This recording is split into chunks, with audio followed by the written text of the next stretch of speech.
Good afternoon. Hope you're having a good day. How you doing? Welcome. Hey Casey. Hey Loud Cat Owner. Copycat, thank you so much for the sub. Thank you so much. There you go, sorry. Yeah, thank you so much for the sub. Jesus, thank you so much for the support. 11 months anniversary. Thank you so much, Copycat, for the Twitch sub. Please, if you can, support your favorite streamer. Donations and subs are very much appreciated. Just it is very nice. Ah, it does support that's me. day, that US, maybe you. So, Huh? that's highly, but see that I'm noting list now it. Huh? This Devers Fear 2 Portot. Huh? Every business state you fight to. Huh? What's going on with our TTS? What? What? What? What? What? What? What? Was that was just straight up Simlish. What the hell? What the hell? That was just straight up Simlish. I have no idea what's going on there. Our Starlight. lad just resubbed on Twitch on a 9-month streak. Huh. Now it works. Oh well. How you guys doing though? Welcome. Glad to have you here. How you doing? Hey Starlight. Hey Ox. How you doing? Hey Kopi again. Thank you so much. And Eris, thank you so much for the resub. Yes, if you can support your favorite streamer, please consider subscribing. Every little bit counts. Every little help counts. So it is much appreciated, especially these past few months, because I'm just it's one of those like times where you just like kind of the development of the novel has been like this. Like I pay a bunch of people and they get to work. And then they finish the work, so I gotta pay them to continue the work. And that's usually the times of like, okay, I'm super broke. It's okay. I'm broke again. It's okay. I'm broke again. It's gonna be like this until like December when I actually start like selling the game. But how you guys doing though? Thank you again for all the subscriptions. Please support your Lunasa favorite says streamer if you boom. can. And go Enter wish the us the Oxcord, Fictionate on wishing Steam if you haven't everyone well. already. Speaking of the hype train, let's go, dude. I had never gotten a hype train, I think, this year. Like a really high one. That's actually kind of crazy. Yeah, I don't even know what it does. I'm not like a big Twitch guy. I'm more of a... I think it does... They give you emotes, right? And a little badge. But yeah, they give you emotes and a little badge. Although I'm more of a YouTube guy myself. I've always been. You know what I mean? Plan on being active in the community again. That's wonderful. I'm glad to have you back, Kopi. You've been missing out if you haven't seen the visual novel stuff. Have you seen the visual novel stuff? There's so many people that haven't shown around in years, because I've seen people from the ASMR days be like, I haven't talked to you in 10 years. What do you mean you have a visual novel now? Yes, I have a visual novel now. The demo is gonna be coming up the end of this month on the 27th. They didn't get you guys didn't get the tweet little thingy, so yeah, sucks to suck. Didn't reach at 1,000. It sucks. Twitter be like that. Sometimes they nerf the reach of certain pros. However, I do have a little visual novel. These are your childhood friends, Jordan, Hannah, and Mark. And this is Rhett, the first love interest that I have implemented. I have plans to add more.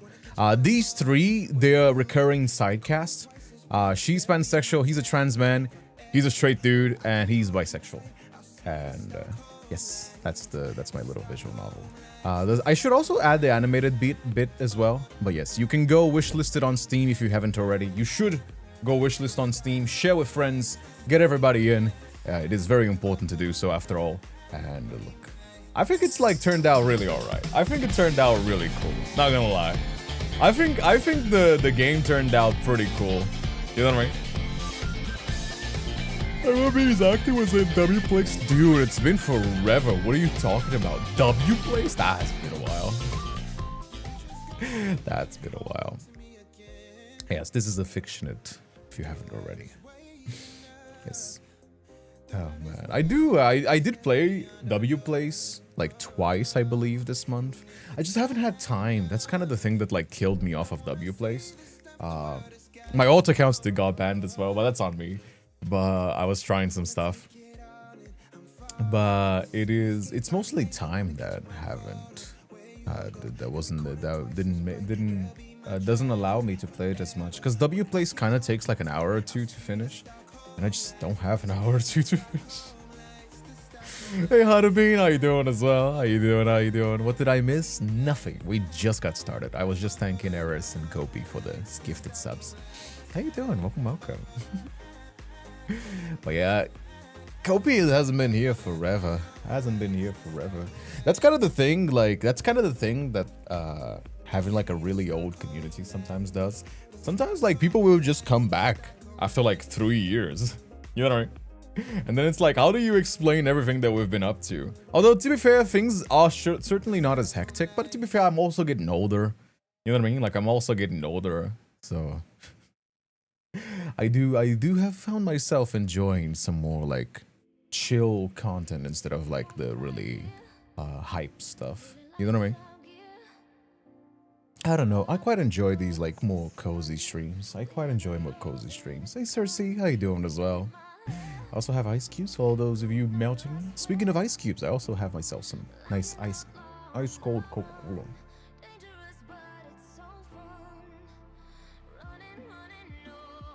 I'm watching Supernatural right now. Series 2 at the moment. No spoilers, please. Oh, I've never watched Supernatural, so I can't give you any spoilers. I do know it's like was super popular on Tumblr. Oh my god, can I talk about something that I did watch recently? No spoilers, don't you worry. No major spoilers. No. Unrelated spoilers. You're still gonna be able to watch it. Go watch Project Hail Mary. Project Hail Mary is so good. Statement. Project Hail Mary is so good. Statement. It is so fucking good, dude. It's basically First Contact sci-fi movie. But instead of the aliens being super advanced and super human-like but uncanny, they are not human at all and pretty on par with the humans in ways that are different, right? So Project Hail Mary, for example, the little Rocky, which is the alien in question, is they perceive their surroundings through echolocation, for example. They're in a world that, like, I believe silica or something like that. You know what I mean? Don't worry, I'm not giving you any spoilers. This is all pretty generic. You can go watch. I'm urging you to go watch Project Hail Mary. I'm just giving you general descriptions of what the story is. This is like synopsis stuff. It's like a First Contact alien movie, but the aliens really are inhuman. You know what I mean? But in ways that, like, it would be much closer to, like, real-life scientists. You know, like, the most unrealistic thing about science fiction is when they treat scientists like they're, like, unfeeling thinking machines of reason and logic. And then real-life scientists are, like, giving names to probes and letting them celebrate anniversaries because they're kind of, like, emotionally attached to their like, little thingies. It's basically like that, but due to reasons which I'm not gonna say, the scientist is also like a teacher, like a high school teacher. I'm not gonna tell you why, you're gonna have to watch it. That's also not a spoiler. It's also part of the synopsis. You know what I mean? And it's really has like a genuine sense of like the tense moments are not because of like an alien, like alien as in the movie Alien, like gonna come and kill you, rah! It's like tense because of like, oh, are they gonna die? It's like a you know, like a space travel movie. Of course it's tense. Like any mistake could cause them to die. But it's a lot more like adventure. You know what I mean? I love Rocky so much. Rocky is great. Rocky is a great character as well. It's like an engineer and a high school teacher in a space imagine an alien, but like the humans are the aliens, and it's like a high school teacher and an engineer together going through like solving a problem. It's great. It's unironically so good. You should go watch. I'm telling you, you should go watch Project Hail Mary. And also the audiobook is really good, but I haven't seen that one yet. I've seen little bits on TikTok, and the audiobook is also really good. But the movie is like chef's kiss. They also do that thing of like going back and forth with like flashbacks to And it's not too bad. It's usually I don't like these because usually directors tend to go really overboard with this, and it's like super confusing. This one is fine. It's done appropriately, so it's not like it's no big issue. You know what I mean? But it's very funny. For example, Rocky, we perceive senses more than Rocky. Rocky uses echolocation, but Rocky lives a lot longer than humans. I believe Rocky is like 180, 200 years old by the time of like the Project Hail Mary. And it's like implied like he's gonna live a lot longer. You know what I mean?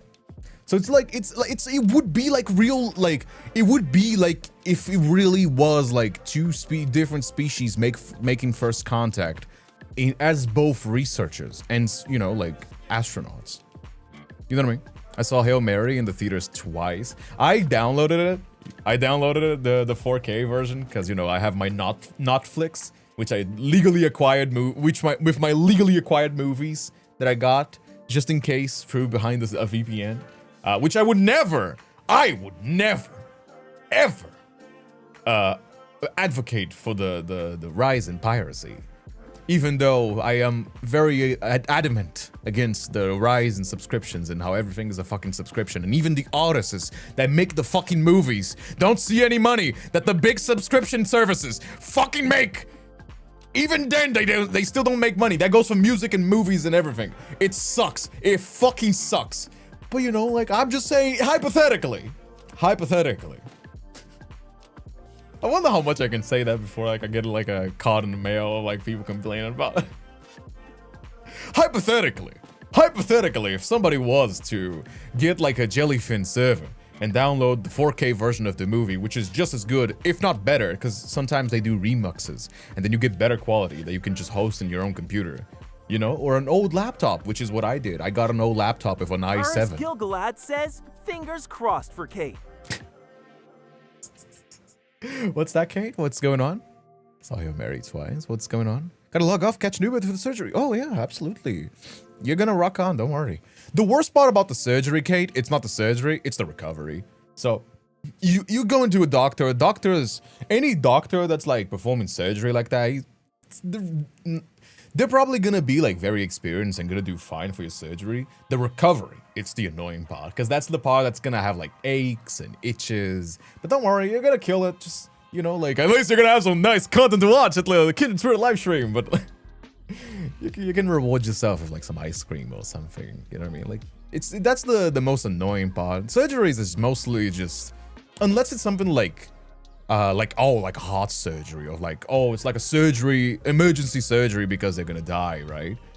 The most surgeries are pretty like, you know what I mean? Like, it's pretty Line says, one and done. I will promote piracy. Dude, can I say, like, it's so funny to me. Dude, can I say, it's so funny to me because, like, I'm Latino. I was born and raised, by the time that I was able to have a video game, you know, my mom had me when she was 23, but didn't have that much money. I was a kid. Okay, let me start off. I got distracted by the TTS. I think it's so funny because, like, in Brazil, the biggest era of video games, when video games really became popular, mainstream, we didn't have Xbox. That was too expensive. We had PS2. When the PS2 became a thing, that's when video games in Brazil became wildly available. However, piracy was so common, and I think it still is in Latino countries, that I have never in my life had seen an original PS2 game. I think the first time that I ever saw a PS2 game original in the box was when my cousin brought it from the USA. You just didn't have it. You just didn't have it. There was no, like, in stores, there was no, like, PS2 movies, because everybody was just buying them from, like bootleg stores. It was just such not a thing that it wasn't even in stock to buy. You know what I mean? Because it was too expensive. It was just like, it wasn't worth it. That was around the time that people were still renting video games, right? Like, I think my first ever video game was a Sega Mega Drive, which is the Genesis. You guys call it Genesis in in the US. And then after that, I had a Nintendo 64. And usually for those, you either rented them, but that, like, at the time, there wasn't really, like, a way to pirate that. Like, there wasn't, like, pirated in 64 games, because it was a lot harder to pirate those. But by the time the PS2 came out, and there was, like, just the DVD, I had never seen, what's the word? An original game, you know what I mean? Hey, Venom, how you doing as well? Hey, Growling, Pecan? Come on. How you doing, Venom? Hope you're doing well. It's just kind of how that goes. I think it's funny, the difference between, like, Latino culture and how certain things are just normalized, and, you know, gringo countries, first world countries, if you're gonna put it, you know. It's kind of how that goes. Why is the TTS giggling like that? I have no idea, Copycat. You haven't been here in a while. This is our new TTS. We've been running it for a few months. It's an open source Chinese TTS. Kind of like Tangia, but private. So I made this, by the way. I made the wrapper. The wrapper that does this TTS. And it's so funny because it is completely fucking whack. It is completely fucking whack. It doesn't fucking obey at all. Sometimes we will begin speaking Sibilish, it laughs, it gets sad. It's so uncanny how it vocalizes shit, and I love it. It was the first time that we ever used it. It was speaking in like a fagsint. It was speaking like a valley girl, and I was like, why is it fruity? What the fuck? I didn't make you fruity, but now we just kind of stuck with it. You know what I mean? And then it's just kind of how that goes. Hey Maya, how you doing as well? You having a good one? Scanning sentience? Nah, Age-san is not sentient. He just reads what he gotta read. He's not generative. That's the thing about a good AI, good users of AI and bad users of AI, right? I think like recently I saw like a tweet about Midjourney using their AI learning systems to do tomographies, like the CT scans of people. That's a good use for AI. You know what I mean? Because it's like what you're gonna have inside of a body is predictable enough. So it's something that you can use to like use the technology to like identify like differences and stuff that like the doctor wouldn't easily notice. Fault. Why are you blaming Harris? Hey Sharky, how you doing as well? Yeah. And also, the second thing that I think is a good use for AI, TTS. It's not generative. It's not generating anything. And the voices that it is currently using, I have the license to use them. I can use my voice. And I know that if I use it on my PC, no company is gonna have access to train the AI. It's gonna sell my voice because like some license that they forced me to sign it. You know what I mean? Those are good things. Like use AI for captioning. You know, that's something that like the system that currently uses the AI, not using generative, but using the machine learning, identifies the words a lot better. You know what I mean? Like that's something that like old captioning systems, I still video edit a lot, but I used to do a lot more often. And old captioning systems, they used to work for like dictionary of words, right? They would have like a massive list of like words, and they would just basically try to analyze that. And if you said a word like affectionate, that's a completely made up word, it wouldn't be able to find it. So it would probably like get the nearest closest match. Now because these machines use machine learning, these AIs use machine learning to recognize the patterns, it can actually notice words that are made up. You know what I mean? It's kind of fun. It's kind of fun how that goes. And these are good ways for this technology. You know what I mean? I think because the bubble is like so near bursting that people need to finally get like real life uses. I think like there was a stat that was like 95% of like the AI use, it's like free, so it doesn't generate any profit. And it did not become mainstream like the companies were wanting, because of course it didn't. It's fucking useless for most people, you know what I mean? Like a lot of, I think Microsoft stopped using AI because they were like, it's cheaper to just underpay people than it is to charge AI. You know what I mean? I think finally, because the technology, I'm not against technology, right? I am against people using the technology to fucking do harm to people. And I think people are finally using the technology to, you know, instead of using it for, you know, not paying artists, not paying fucking writers, not paying fucking anybody, they're using for automation, for the betterment of humanity, you know what I mean? That's fucking finally, dude. I cannot wait for this bubble to burst. Hey, do I mean by? You know, I want to make another animation for the gang. This is just one problem. I don't know if I should make an edit or a silly animation. I mean, you can do whatever you want. I say go and do whatever it is your heart desires. It can be passionate. It can be funny. You know what I mean? I have the exam that determines if I can go to college or not tomorrow. I may or may not have studied properly due to depression, personal fuck-ups. Wish me luck. You don't need luck. You need calm. You need to be calm because you did study. You need to, a test is nothing more than a snapshot of your mentality and your accumulated knowledge. Lack on any of those, and you're not going to have a good test. You need to stay calm, be confident in what you learn, and have a strategy. Focus on what you know. Be careful not to make any slip-ups. That's the best, like the worst thing about admission tests. You can make small mistakes and be like, oh, I knew this, but I got it wrong because I didn't read it properly. Don't fuck up with that in that way. Be confident in what you know and stay calm. Don't let your nerves get to you. Do these 3 things and you're gonna be better than 90% of people getting into college. Trust. And that's the most realist thing that I've ever... I got into 3 colleges. I got approved in medical school, private medical school, so it's not that good, but still got it. Law school, and yeah, I think that was it. I didn't try a 3rd time, but the most normal thing, it's these 3 things: mentality, base of knowledge, and staying steady fast. You know what I mean? I trust you. Hey, seriously, what are you up to? Kitten's giving us advice. Well, you know, like I've been there. You know what I mean? If I can give advice for things that I have similar experience, you know what I mean? I hope so, Ken. Thanks. Those are all things I told Starlight. He just won't listen to me. Yeah, but you'll listen to me, won't you? Yeah. I just got out there. Goes. Be a nice dad, and no, I would not. I am not ready to be a dad. I can be a cool uncle. I can be a cool uncle. Yeah, I would not be a good dad.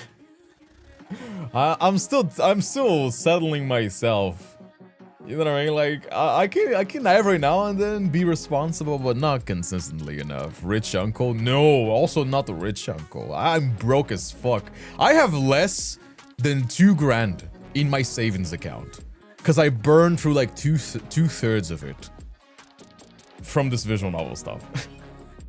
If it was not due to my family helping out a little bit, I would not have healthcare. It's been a little bit rough these past few years, but I'm certain the visual novel is gonna pick up steam. You know what I mean? I'm sure the visual novels are gonna pick up steam. I can be the funny uncle though. I'm a really good funny uncle, I think. You know what I mean? Because I'm at the age where I am becoming an uncle. You know what I mean? Like a lot of my cousins starting to have kids, and I think I am pretty funny.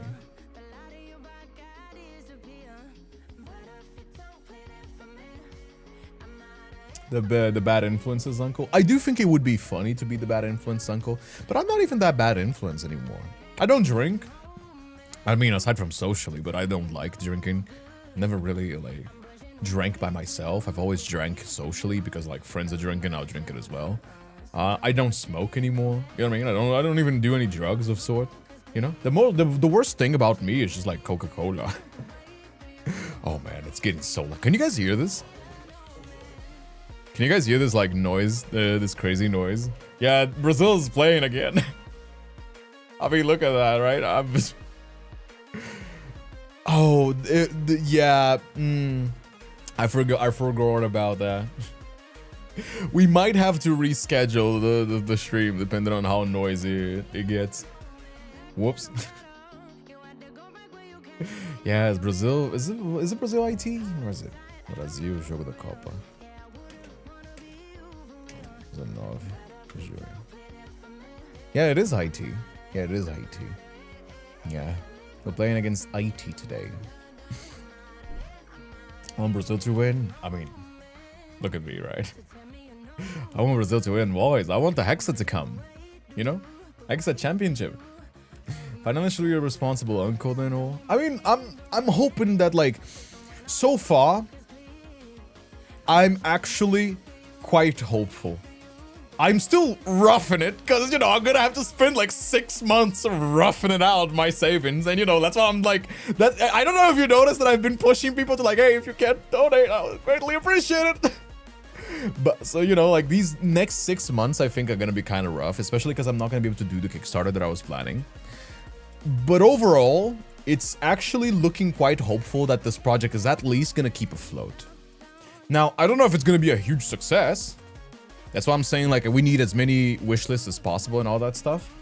However, it is hopeful that at least I'm gonna, like, be able to take the money that I put in. You know what I mean? And hey, if this goes well, then we can just do another one. Or, you know, like, do another one maybe next year. No, not next year. Next year I'm still gonna be working on the fiction. But, you know, once we're done with the fiction, we can go for a new one. You know? Who knows? I want Brazil to take revenge against the Germany. I want Brazil. Dude, we need to honor Curaçao. Is it Curaçao? Germany. What was the other one in 2026? That Germany did another time. Yeah, it was Curaçao. Dude, Germany got another 7-1 against Curaçao. It's like a fucking anime protagonist. An anime villain, Germany instead. They're always doing fucking 7-1. Brazil needs to take revenge. We need, like, anime protagonist Brazil to go against Germany and take the fucking evil villain. Poor Curaçao was the first time Curaçao was in the World Cup and then Germany fucking destroyed them. We need Brazil to take revenge for 2014 as well as Curaçao and destroy Germany. Evil villain Germany, dude. Monsters! Monsters! Got Curaçao! Monsters, I tell you! Monsters! Hey, Andrea. I'll bully you forever with that, kid. No! No, this is the comebacks, this is the comeback story. Blue lock forever, for real? It's an anime, dude. It's a fucking anime, this 2016 World Cup, dude. And I'm telling you, we need to take these villains. These villains down, dude. Evil. Evil. Monsters. The South Africans have already accepted the loss. South Africa has lasted since 2 matches. I mean, just, that's the thing as well, right? The World Cup is literally the biggest stage. So just being in the World Cup is already, like, crazy. You know what I mean? Like, if you're already qualified for the World Cup, you know, like, you're not gonna have, like, what is it, like a small country, like, yeah, sometimes there's, like, crazy talent, but, like, you gotta keep in mind, there's, like, there's certain things, it's just, like, they have, it's like the Olympics, you know what I mean? Like, some countries just being on the Olympics is already, like, wow, you know what I mean? Why do I feel spoken to? I'm German, I don't even watch football.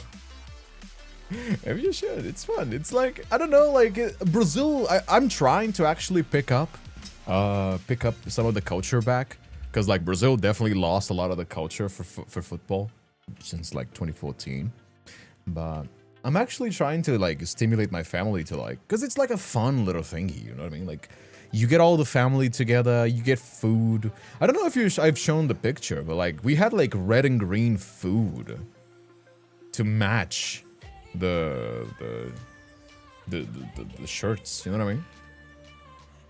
It's just kind of still a fun little celebration. I think it's like, it's nice to celebrate. It's nice to have an excuse to celebrate, you know?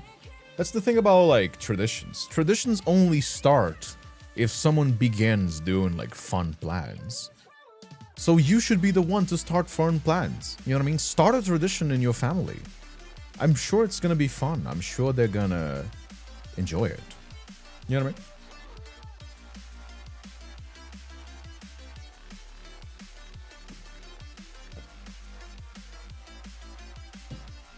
If you're never doing anything fun, you don't have a reason to celebrate. Everything just becomes normalcy. And it's just boring, you know? Like, at that point, it's just boring. Yeah. Oh, speaking of which, here's my plans. Like, we'll do Love and Deepspace today. I was thinking of doing Road to Empress tomorrow, and then we can continue on with this Team Next Fest. I'm hoping to get the demo out for some reviewers as well.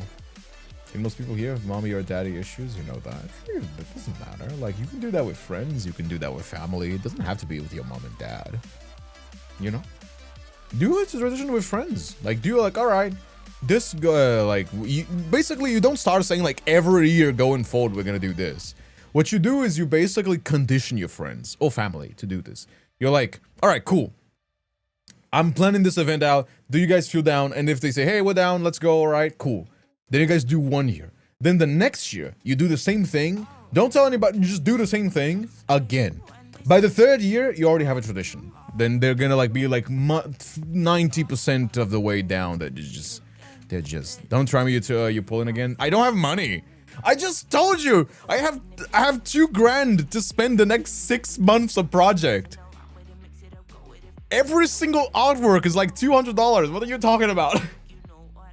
I don't have money. I'm not pulling. I'm luckily I have people that lets me borrow their accounts and they got some of the memories, but how could I ever afford this? Didn't I told you I just broke as fuck? How could I pull any more? I don't got money. I'm just gonna deny the credit card. We can just watch an Emery.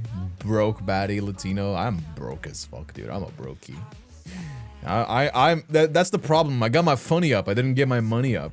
That's, what can I tell you? I am funny. That's subjectively. I got my funny up, not my money up. You know? This is, what am I gonna do? What am I gonna do? Yeah, just kind of how that goes. You know what I mean? I think it's looking quite alright though. Have I shown you guys? I think I did show you guys. Did I show you guys the animated? I did show you guys the animated, yes. Also, by the way, I think I'm gonna have to cut the demo out from I'm gonna have to cut the Chinese and Japanese and Russian from the demo. I'm gonna have to leave it only on Spanish, Portuguese, and English. I don't think I have money to afford. I got the first chapter translated, so at least that's already done, so I can just like have that. But yeah, look. You wanna see something cool? Let me show you. Let me show you. Here. This menu, I made it from scratch. It's not part of like the this is just like I made this because there was no like official way to do this in Ren'Py, so I just like did this little menu. It's already translated all. It adapts. It changes the size. It fits all properly. There's this minor that's a little bit too close, but I don't give a fuck. That looks good enough. The social media buttons work. There's little all the only credits that I'm missing right now is the artwork credits and the writing, because this one's gonna be at the top, so I was just figure out put this at the latest. You know what I mean? This was already there, and then this is just the music that I added so I don't forget. And if you go in the loading menu, there's little stickers. There's little stickers from like I think Shoko made this. Yeah, Shoko made these artworks. And also this now turns purple because there's now controller support. So if you see this, you see how like you can actually see where you're actually like pointing with the controller. And now this is not the best way to play this. You know what I mean? But it is fully controllable, you know what I mean? And this is important because also it also pulls up the keyboard. Here, you can choose to be a man. Oh yeah, by the way, you can choose to be a man, woman, or non-binary. You see? And then it's like, all right, cool. We're gonna refer you as a man. And if you open up this, I think I didn't open it through Steam, so it's not gonna work. But if you open through Steam, it pulls up a keyboard. You know what I mean? It's so good. It's all working properly. It's all working properly, and it's like all nice, and it's working properly. I'm not showing you any of the game though. I'm not showing you. I'm not giving any spoilers. I'm waiting for the demo release. Don't worry. When the demo's out, we're gonna play it as well. You know. I will say though, if anybody streams this game, the only thing that I ask is that you do the same as everybody else. I do it too. That you just link it and tell people to wishlist the game. You know what I mean? Finally, some proper business decisions. I am very business. Numbers, business number. I actually spent most of the morning just sending emails. Because, yeah, that's just what I spent sending emails. I actually sent an email to Mythic Talent Agency.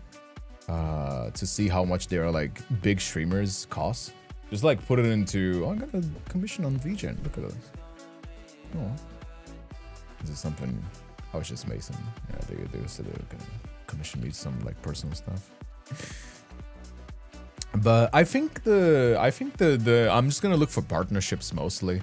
It was like over like $1,000 just to like get like a big streamer going, and I don't know how many conversions this would actually happen. You know what I mean? I think doing this the indie way and just like getting friends to stream the game and like review it, react to it, and just like like word of mouth kind of situation is a lot more cost effective. Like if I had like infinite money like these game producers do, then yeah, sure, you can get like some big streamers going, absolutely. But I think like the better way to go about it is just raw dog it. You know what I mean? Just like social media push, get people excited, tell people like you guys to like help out with the posts and everything. Cause it's too expensive. Like, and I get why it's expensive. Again, I did ask for the big name leagues.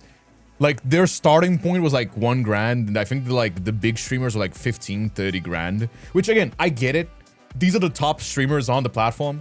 That's their own league.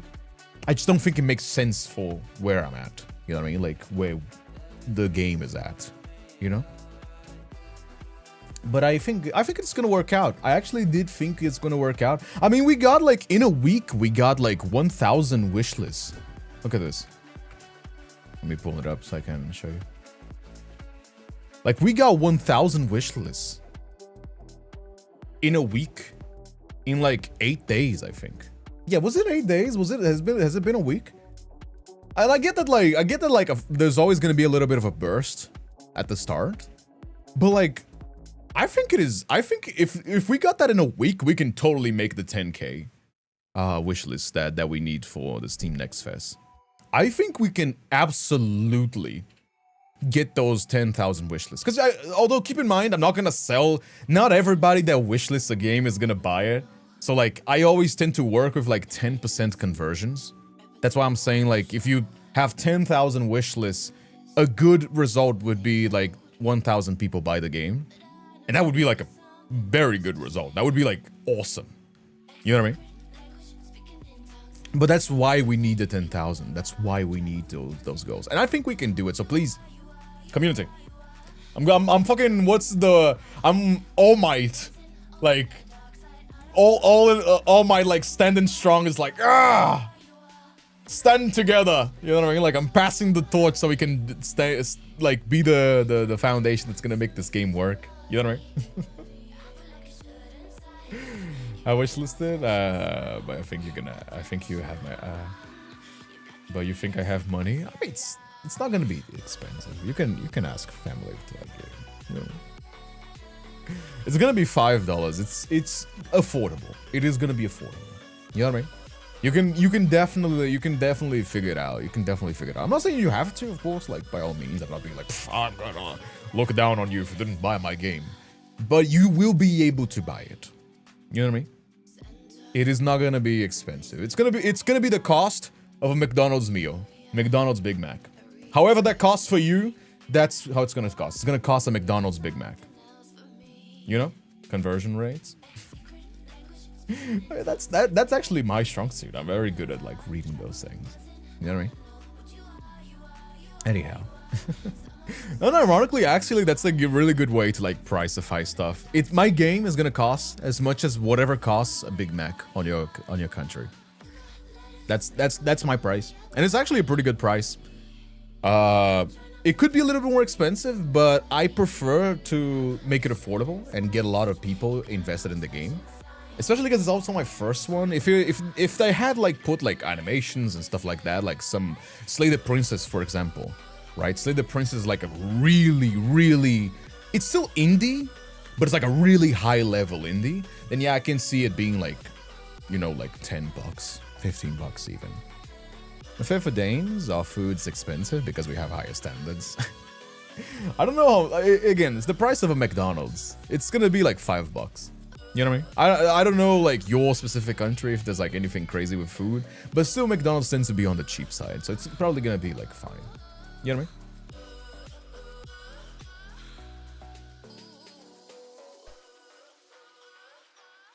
mean? The only really thing about like, and I can tell you that because I'm Latino, right? If you're country, if you're European, for example, and you use euros, your purchase power of your currency is on par with the dollar.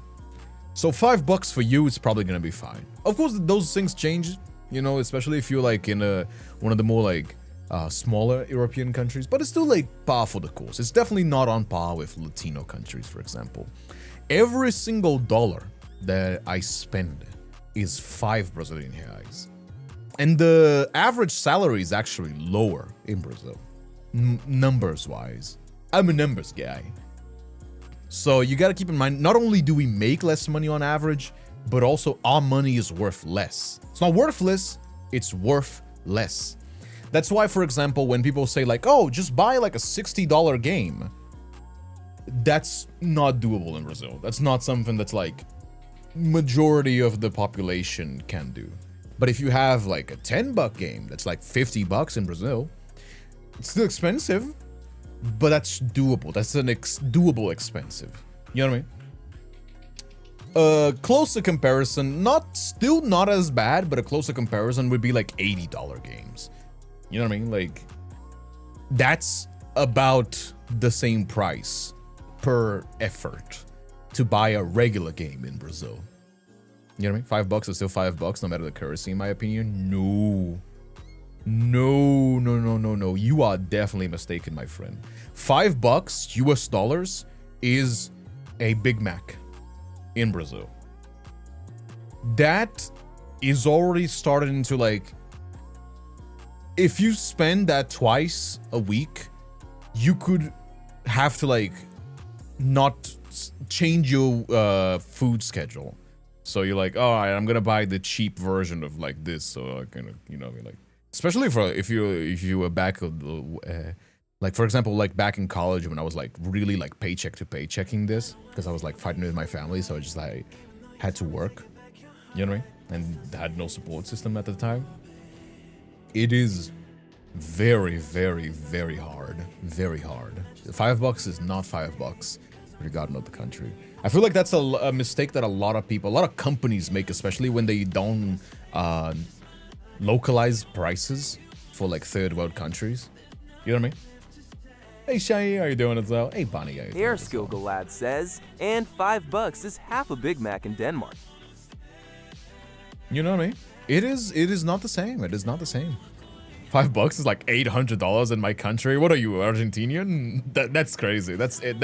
I don't know about that one. I think that's dependent on the currency as well. Because there's also like stuff like the Japanese yen, which is basically like they don't have cents. That's why they charge things in like 100, 500 yens. They don't use cents, for example, right? Jamaican. Oh yeah, I can see that in Jamaica as well. But is it like a country, like a crazy currency, or is it like crazy inflation? It could be crazy inflation as well. But yeah, I can see that being Jamaica too. It's pretty. It's one of the few. I think the Africans and the Latino ones are the ones that like understand each other in the term of like purchasing power. So yeah, I can see that. It could be either crazy inflation, or it could be like a currency that doesn't have sense as well. Like for example, like the Japanese can buy shit just fine. But it's just because like their currency just doesn't have that, like those things. I've never left Austria in my whole life, so I can't know. I mean, I've never left Brazil, but I know stuff from outside of Brazil. It's just having contact with people from people of these areas, right? I mean, you have your local Latino to talk every single day. I can tell you these things. Now you know about, you know, like Latino purchasing power. Or like, you know, in this case, African for Grumpy. You know? No, my currency doesn't have much value. Yeah, pretty powerful the course. Pretty powerful the course. You know? I'm not suffering from a heat wave. I hope you are either. But yeah, just kind of how that goes. But you'd be surprised as well. I know that people clown on like pirate software. Pirate software. I know that people clown on pirate software, but he actually had a great take about this on his game. And it's something that I plan on doing too. Piracy is generally an issue of economics. You either can't afford a game, so you pirate it, or you can't get the game because you don't have access to it. So let's take Brazil, This for is example. really real. Brazilians in my This is really real. chat, rise up. I love you guys. Brazil has a very big problem with piracy, but it's not because they're jerks. Brazil has a problem with piracy because economically it doesn't make sense to buy games in Brazil. They're usually dramatically expensive. So the way that I fixed this for Heartbound, we had a very large Brazilian population of people liked the demo. They absolutely loved it, and they couldn't buy the game because it was too expensive. So I did this. See this right here? Heartbound is 60% off in Brazil. It's 20 BRL, and I will never change the price for the Brazilian people. At 60% off, it's only $4 out of a $10 game. By making this affordable for the people of Brazil and localizing the game into Brazilian Portuguese, it is 25% of our studio's income via game sales. Piracy... You win on quantity. You win on quantity. You know what I mean? That's the thing. You win on quantity, not just like the number. The number go up. You know what I mean? Sometimes you make more money by making things cheaper and accessible. You know? People don't want to have... People want to support the things that they love.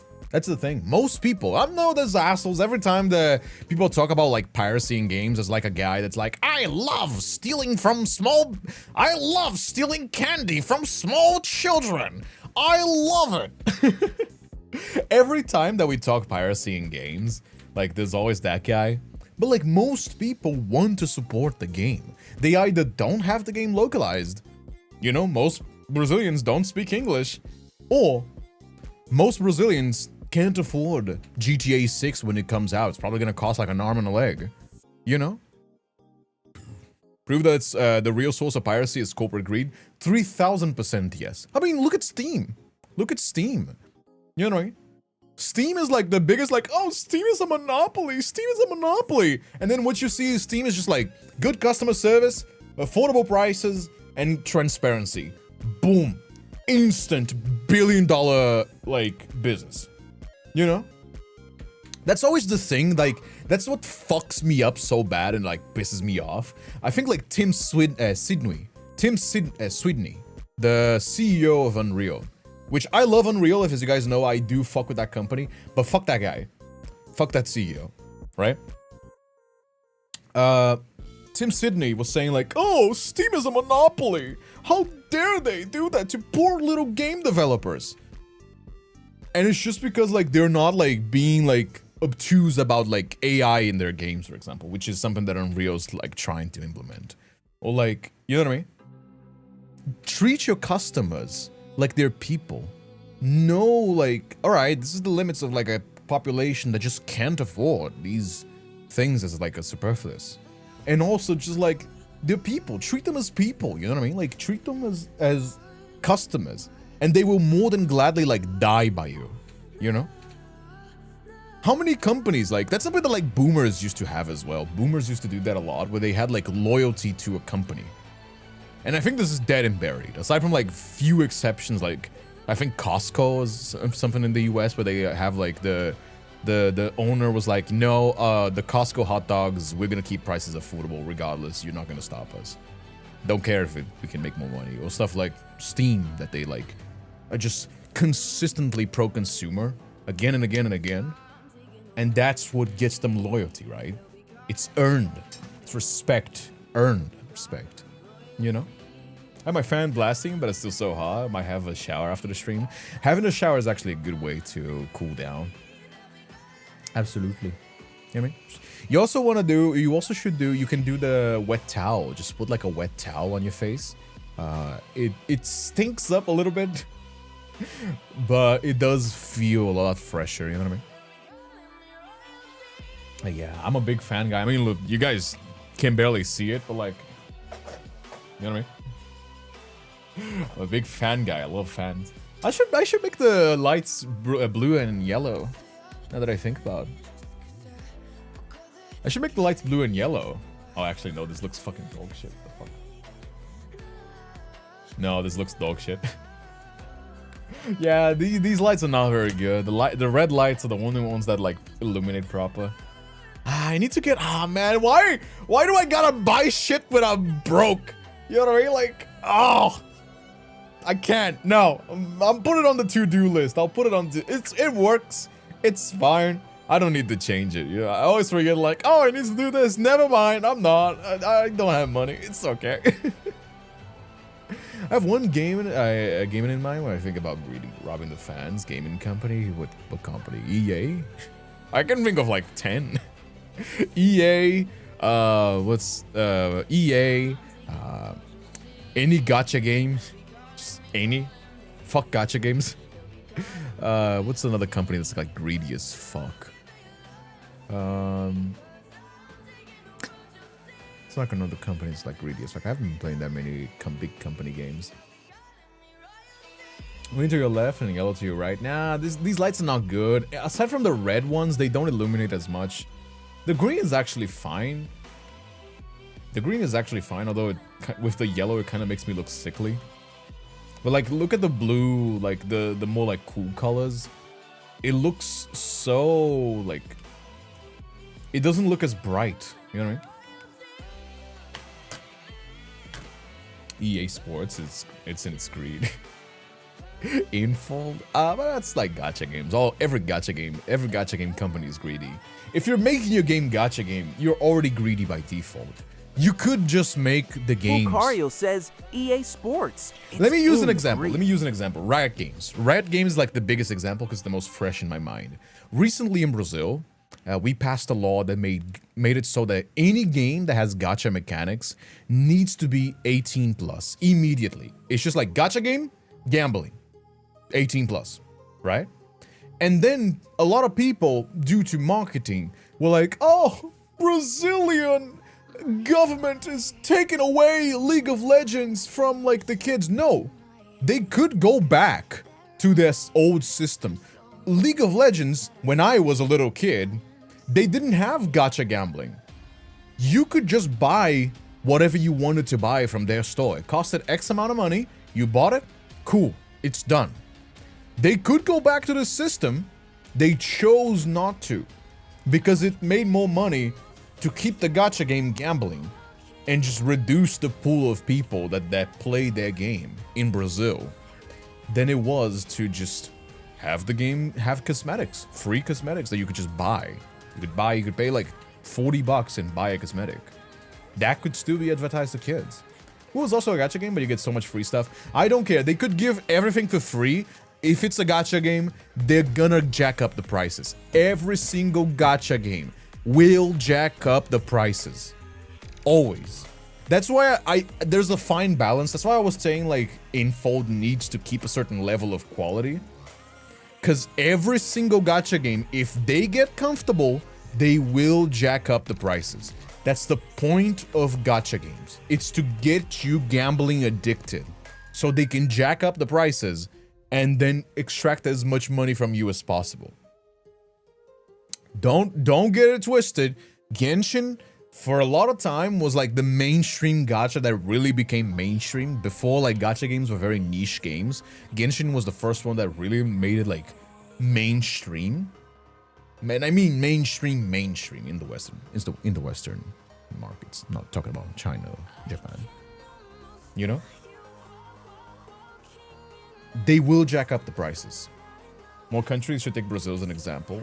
I mean, the European Union, I think, is also right behind. I think they will also like they're trying to pass this as law as well. You know what I mean? In my childhood, we went every summer camping at a camping resort next to a lake, even a little amusement park. Oh, my back is kind of killing me, dude. I've been so tired recently. I don't know. Have you guys been feeling this way? I don't know if it's because like my body's still like kind of recovering, but I've been feeling so tired recently, and I can't tell you why. I don't know. Like I've slept 2 days now. I've rested. My body is rested. for some reason, I'm still like foggy. I'm still like, it's like there's a fog in my mind, and I just like, I don't know what it is. Burnout, just saying, but I've rested. I've kept up this rhythm for like 5 years. I'm used to it now. It's just, there's something about it that's wrong, and it's like, I haven't been able to like find out what's the issue. There's something that's like causing an issue, that's causing me to feel not as optimal, but I haven't been able to find out. It's not burnout, I've rested. If this was burnout, like a week of rest would do me well enough. You know what I mean?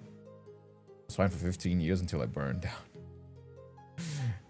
It's not just burnout. If it was just burnout, I think I wouldn't know. Especially because of how used I am to burnout. I think there's something going on that's like not making me feel great. I haven't sorted it out yet. That's the thing, Kindred, you don't get used to it. My cat joined me. Hey, let's go. I'm also like really passionate about my work. I actually saw this video. I'm not usually one to... Oh fuck, I opened DaVinci Resolve instead of Discord. Oh no. Oh, yeah, damn it. I don't want to open my video editor. No. I'm not usually one to share TikToks on my Discord, but this one really like kind of like hit close to home. Or is it? Oh my god, I also saw this as well. I gotta show you guys this too. Dude, that was so fucking funny. A friend of mine, this is like a real life friend of mine, sent me this.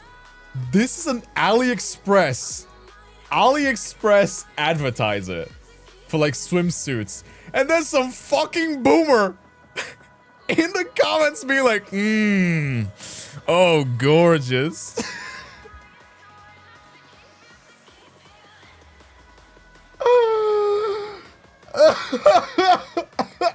I love boomers. I love boomers so much. 170 people laughing at them as well. That's a real old boomer, by the way. That's a real genuine boomer. Oh my lord, dude. It's the Tonga swimsuit. It's just, that's not even the Tonga. Tonga is like bikini. This is just like a really skinny mayo. Oh my lord. I really seeing the boomer thirsting after a fucking bikini advert is so fucking funny, man. Oh, never take the iPad away from grandpa. Never take the iPad away from grandpa, dude. It's too fucking funny, man. Test subject 255 says a week. You know what I mean? Just got checked in on the hospital. Will at least take a few months to bed better, if you're lucky. Stay strong, Kate. Hey Jade, how you doing as well? That's crazy. Yeah, that was not the video that I was gonna show. Sorry, I got completely derailed by that one. I got completely derailed by that one. It was this one that I wanted to show. Oh, I can't find it. Where is it? Ah, well, whatever. It was nothing important. The sheer amount of old men flirting with online clothing ads is unimaginable. It's a real phenomenon. I love old people. I love old people. That's listen. Not to excuse misogyny, because that's like straight up misogyny. That's kind of like gross misogyny. Grandpa, you know However, that other people can see what you comment, right? However, listen. I think as woke people, okay, we need to learn to diverge our efforts, to focus our efforts. I think old people get a pass for certain things. Now, racism, I don't think they get a pass. I think grandma should go to a fucking asylum if they start like going like, you know, like racist. However, I do kind of get a pass for being kind of creepy. Sometimes grandpa will just start flirting with like online clothing ads, and it's gonna be like, oh grandpa, like come on, like that's very obviously a fucking boomer. Am I wrong? Am I mistaken? I'm totally okay. Like again, it's not my place to say, I'm not a woman. But like if it's just like a fucking senile old man, you know what I mean? Like, and they're just being like kind of like boomer about it. I can't get mad. It's hard for me to get mad, you know what I mean? It's really hard for me to get mad at like old people like very obviously acting senile. I don't know. Making lads animations, I can listen to this in the background. Hey, really appreciate it. I'm always happy to have people here. A lot of people have me as background noise. They love hearing me talk, just like in the background. And then sometimes they'll just like look at the screen and they'll see what's going on. Then they'll go back to doing whatever they're doing. If it's just an online ad, fine, but real people. Well, you know, you can always just block them if you see like a stray old man and just like acting creepy. You know what I mean? The block button's a real thing.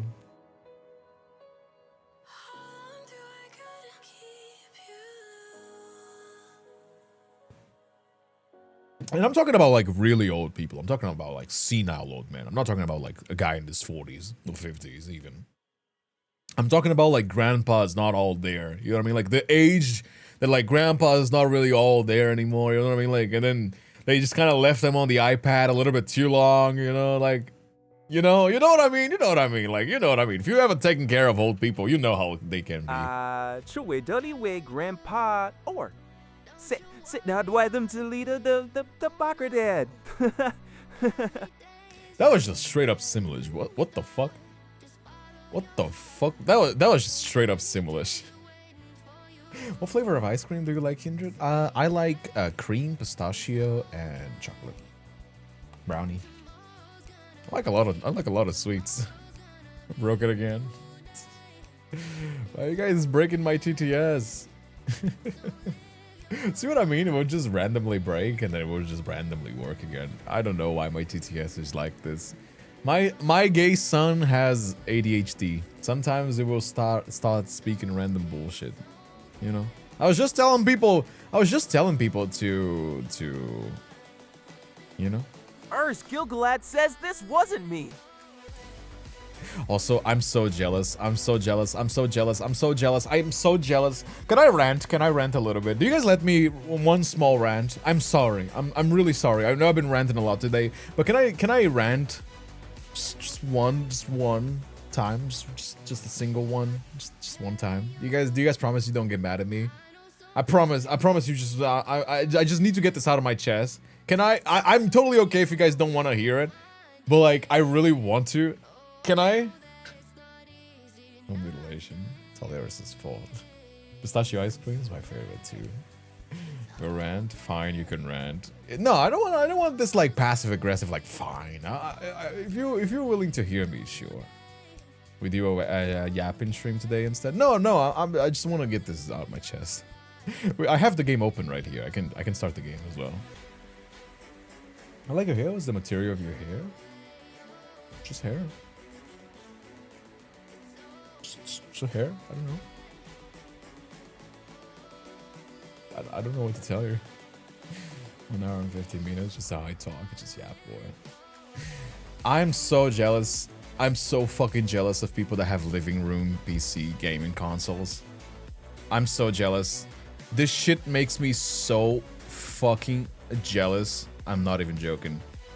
Having like a living room Steam machine makes me so fucking jealous. I'm so jealous. I'm so jealous. But the problem is that it's too expensive and I don't have space for it as well because like I would need to have my own living room for this kind of stuff where I really feel comfortable. But I'm so jealous. I'm so jealous. These machines are so cool because you can emulate whatever the fuck you want with it. And it's also like pretty console-like. And it has cloud save. It's so good and I'm so jealous. I'm so jealous. I keep seeing... If I open my YouTube right now, I can tell you there's gonna be something. I can tell you there's gonna be something. Alright? Look at this. Look at this. Look at this. Look at this. Look at this, okay? Here. Brand new YouTube, okay? Brand new YouTube. I can tell you there's gonna be something that's like about like Steam Machine or Android emulators. Alright? Oh, wait. No, that's okay. That was... Does that count? It's the ROG Ally. The ROG Ally is Steam Machine adjacent. It's the Steam Deck adjacent. Does that count? You see what I mean? And it's gonna be alright, let's do it again. Alright, one more. Self-hosting, that's adjacent as well, but it's not. That's my other hobby.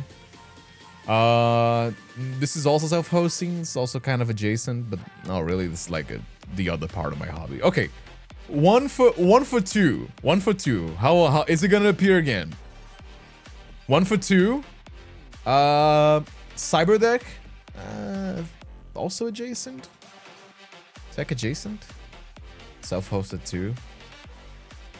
Does this count? I don't know if self-hosting counts. You know what I mean? All right, two. I'm gonna still count 1 for 2. Oh, self-hosted again. Cyberdeck. Oh, emulation again. Fucking my algorithm in every single social media knows exactly what I like and I hate it. Twitter, YouTube. I'm a very predictable white boy and I hate it. I'm a very predictable white. Jailbreak kitty. Why is the yeah showing up? Cause I watched the one video and that shit like doesn't leave my feed anymore. I watched one FNAF video and that guy is showing up a lot and it just autoplays. I have never watched that guy aside from like one time this week. And it's just like been autoplaying these FNAF videos. I don't know, like for me I just need some background noise so I just watch things. I don't have any strong feelings about this guy. I don't know him, I just watched him once. It's not usually the kind of video that I watch though. My niche, let me tell you what I really fuck with. I fuck with indie video essays. I really fuck heavily with video essays. Tech stuff. And niche indie channels. I was an early subscriber of DankPods, Fami, that talks about like retro tech as well. There's one that's like a Linux one, even though I'm not even like a big Linux guy. I only use Linux because I'm tired of Microsoft. You know what I mean? But I like having like background noise. I like having something to play while I'm working, for example, what I'm writing, while I'm like, you know what I mean? If I'm like troubleshooting the controller, for example, I need like a video playing on my second screen. That's what sometimes I like it plays, you know? Anyway, let's get to the Love and Deepspace, right? Let's get to Love and Deepspace. I think we're doing Raphael today, right? It's sunset on canvas. Alright, let's get to it. Nothing else to it but to do it, right? Nothing else to it but to do it. Alright. Your voice reminds me of Markiplier. I hear that a lot. I don't know why. I don't really see it, but like I like Markiplier, so you know. Bet you'll see a TikTok compilations, specific TikTokers Sushi loves. No, I don't see TikTok compilations. Ken's algorithm seems more cursed than mine, to be honest. Really? Is it really that bad? There's a little bit of politics, because like every now and then I do watch like certain politics stuff. But it's mostly just these things that I mentioned. Warm golden light filters through the windows, casting a soft glow over the refined antique table.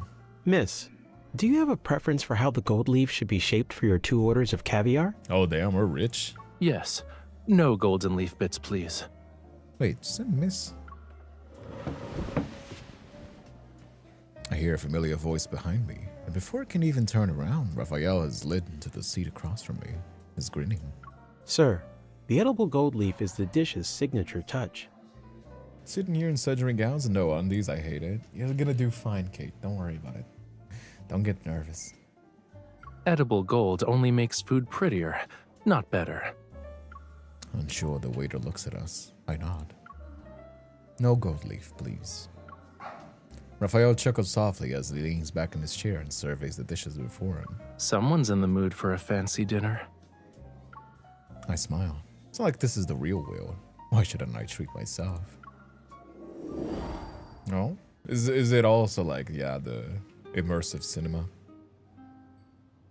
About a week ago, Raphael and I stumbled upon a private movie theater during one of our walks. The sign at the entrance boasts about a unique next-gen cinematic experience. Our curiosity got the best of us. Raphael tugged me on with the plushie, Raphael tugged me down onto the plush sofa. Sitting next to each other, we decided to go with the owner's recommendation and watch the Skuldra. The story follows a great ocean liner as it strikes an iceberg. 2 lovers are torn apart. A rich woman and a penniless artist. Oh, Raphael is the broke artist this time. Oh no. The romance has earned its place among the cinema's greatest classics. As the room went dark, the opening theme swelled. Raphael handed me the popcorn bucket.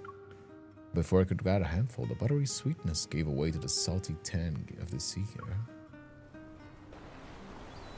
During a dream, when the head clears, my palm is pressed against the cold metal rail. A boundless blue sea sprawls out before me. How did I get on a ship? You're not hiding the inspiration at all this time? No, I think it's fine to take inspiration. You know what I mean? Really understandable, because what do you mean it's required for someone? Something on your arm? I scan my surroundings, but there's no sign of Raphael. I can only see a flag with the words Coldra ripping in the wind. Miss, I'll have your luggage brought to your suite. A middle-aged woman in a suit slyly bows before collecting 2 suitcases. Then she walks towards the cabin. I look down. I'm wearing an intricate ornate dress. A glittering gemstone necklace rests against my neck. Am I inside the movie? A sudden gust snatches my hat, and it sails in an arc towards the lower deck. I peer over the edge to see the back of a familiar figure deftly grab the fallen hat with a sweep of his paintbrush. Raphael! Without thinking much, I hitch up my voluminous hair and dress and dash towards the lower deck. Down several flights of stairs, over a threshold or 2, and through a door labeled "Stand the Class," I finally reach him. Raphael, why are we on the ship? Raphael quirks an eyebrow before revealing a courteous smile. I'm a painter, miss. The kind that are a dime a dozen with nothing to their name. More importantly, we just met. What makes you think I know why you're on this ship? Baffled, I gape at him. But we were watching a movie together a few seconds ago. Raphael shakes his head. He looks genuinely puzzled. I've been on the deck since this morning. So it's inspired by the Titanic. Does it mean EMC and Raph will die at the end? Well, they'll probably wake up from the dream before they actually die. Although the Silas one actually had a good ending on the memory, so I don't know. This might have a good ending. You know, it is only inspired after all. This isn't the time for jokes. Miss, I'll be honest. I have no idea what you're talking about. Mr. Raphael, here's your delivery. I turn my head to see a crew member cradling a package and waving at Raphael. Judging by its shape, it looks like a painting. Raphael extends the hat to me with a refined politeness and offers a small smile. I've got things to do and places to be, miss. Here's your hat. Deepspace Mansion. Try to hold on to it this Have time. you come around often? I played this game really consistently since 2024. I've played this game since 2024, my friend. I have a few memories. Hey, Super Ally, thank you so much for the raid. Welcome, Raiders. Every night, in my dreams, I feel you. Got a question? Will Raphael paint MC like one of his Lemurian girls? Well, he's not Lemurian here, so, you know. He's not Lemurian here. All the boys' memories just wiped out. That's when we transverse into the fucking movie, apparently. As Raphael walks off without as much as glancing back, I finally realize that he has no idea who I am. And drop in and say hi to the YouTube crew. Glad to have you here, Kate. Thank you so much for supporting on YouTube. Please support me on YouTube if you haven't already. I know that a lot of people watch the stream and they forget, but if you leave a comment, if you leave a like, it genuinely pushes the stream up on the For You page. So please consider. If you can donate, please consider supporting me by giving a little like, you know? If you can, of course. After the week, Raphael and I have somehow evolved from complete strangers to dining companions. The waiter arrives at our table with the final meal. Thin layers of fish fan out like a flower about to blossom. Now here's some exquisite plating. Raphael reaches for his fork, but the waiter quickly adjusts the plate's position to stop him. Good eye, sir. Our head chef designed this after traveling the globe. It was inspired by the ocean Is he supposed itself. to be a painter? If he's penniless, why is he having dinners with me? Am I paying for him? The chef is also very particular about tank temperatures, ensuring every fish reaches Are you they at dreaming peak or is it really like freshness. they're in a movie? It's okay. So Love and Deepspace is notorious for having these sort of like sci-fi fantasy. Is that the best way that I can describe? Where sometimes magic will happen and they will just blame it on the deep space. You know what I mean? There'll be like a deep space tunnel that like took the characters into this wacky journey. And it's basically just magic. It's basically the story being like, we want to do a universe AU, that's the excuse that we have. Sometimes it's AUs, they have genuine canon AUs that are just like part of the story. It's just part of a thing that happens. Because of the deep space, again, they all have that whole like timeline, multiple timelines. And then sometimes they'll have things like this, where they're transported from this timeline to another one, because, you know, info hurts my brain with times like these. It's not supposed to make super hardcore sense. It makes sense. I'm sure if you want to chew in on the lore, that's why channels like Angel's Corner has, where they chew in on the lore and really like dissect it. But TLDR is, it's magic, it's fun, enjoy the ride. You know what I mean? Like, it's not supposed to be like, what's the scientific excuse of like the deep space taking these into the universe of the movie? It's an AU about them doing classic movie scenes. Enjoy the ride, you know what I mean? Like, that's kind of the ride for certain things that Info does, which I think is great. It fits the gacha game model, right? But, you know, just don't worry about it. Basically, The grouper is kept in waters at 22 degrees Celsius, while the lobster's tank is at 17 degrees Celsius. Please enjoy. Oh, sorry. Fuck. I misclicked.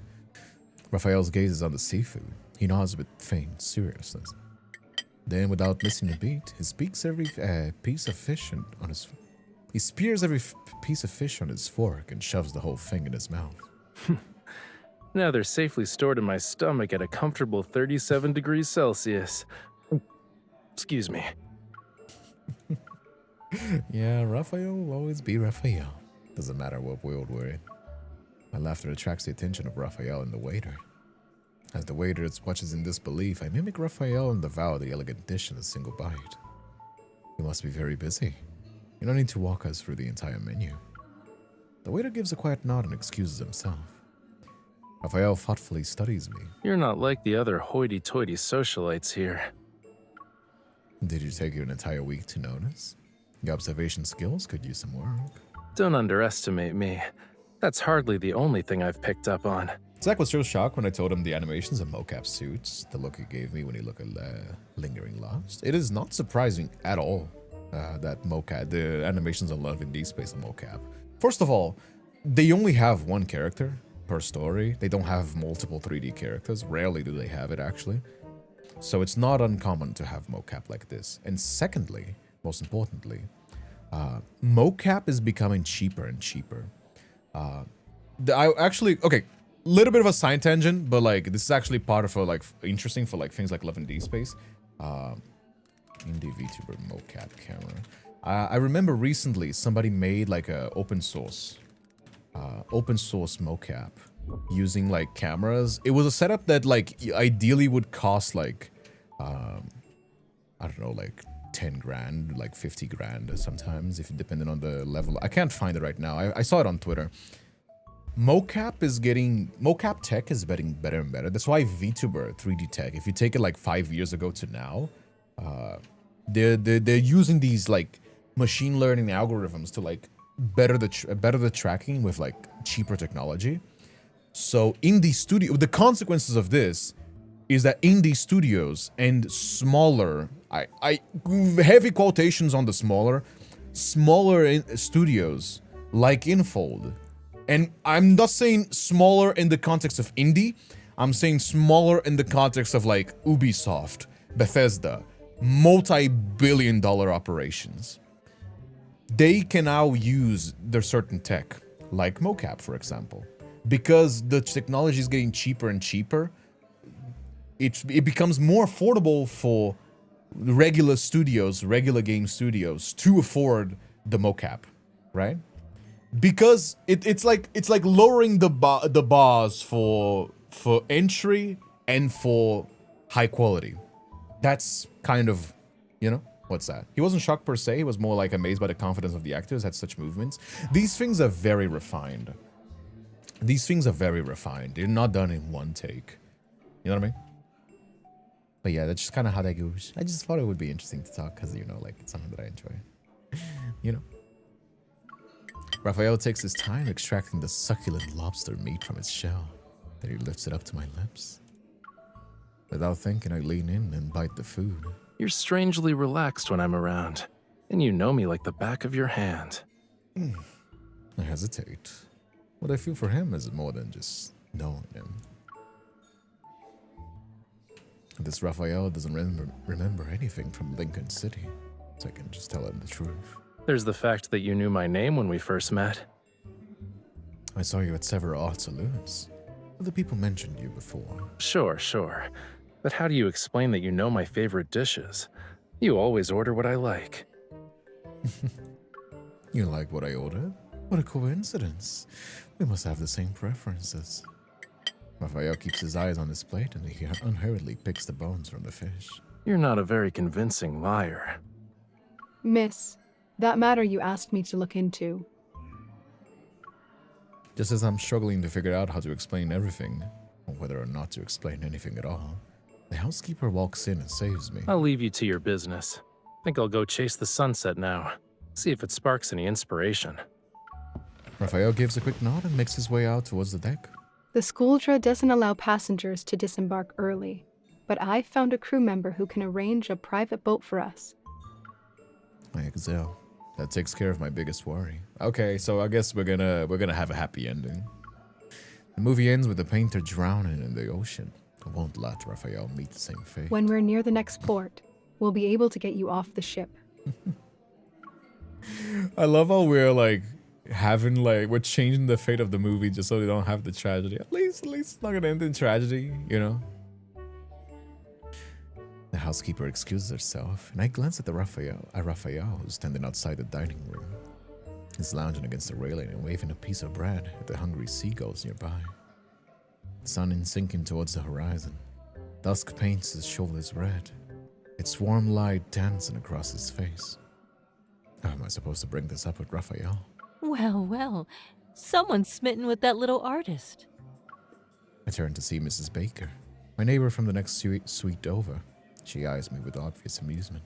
He's with you for every meal, and you just can't take your eyes off of him while he feeds the seagulls. Oh, I've been there, dear.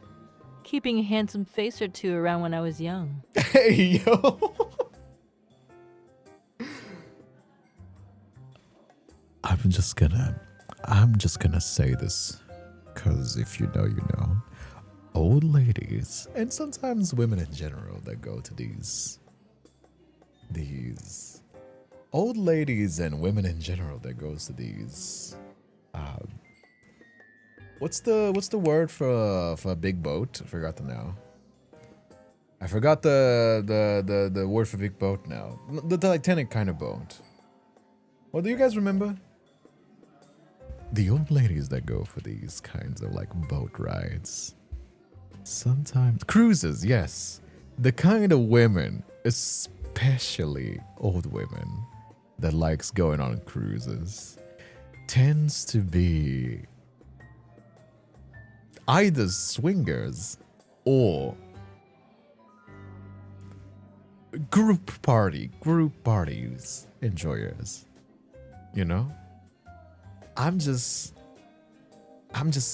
not everybody for sure, but I'm just saying if Starlight they Line mention says pineapples. Freaky, background character.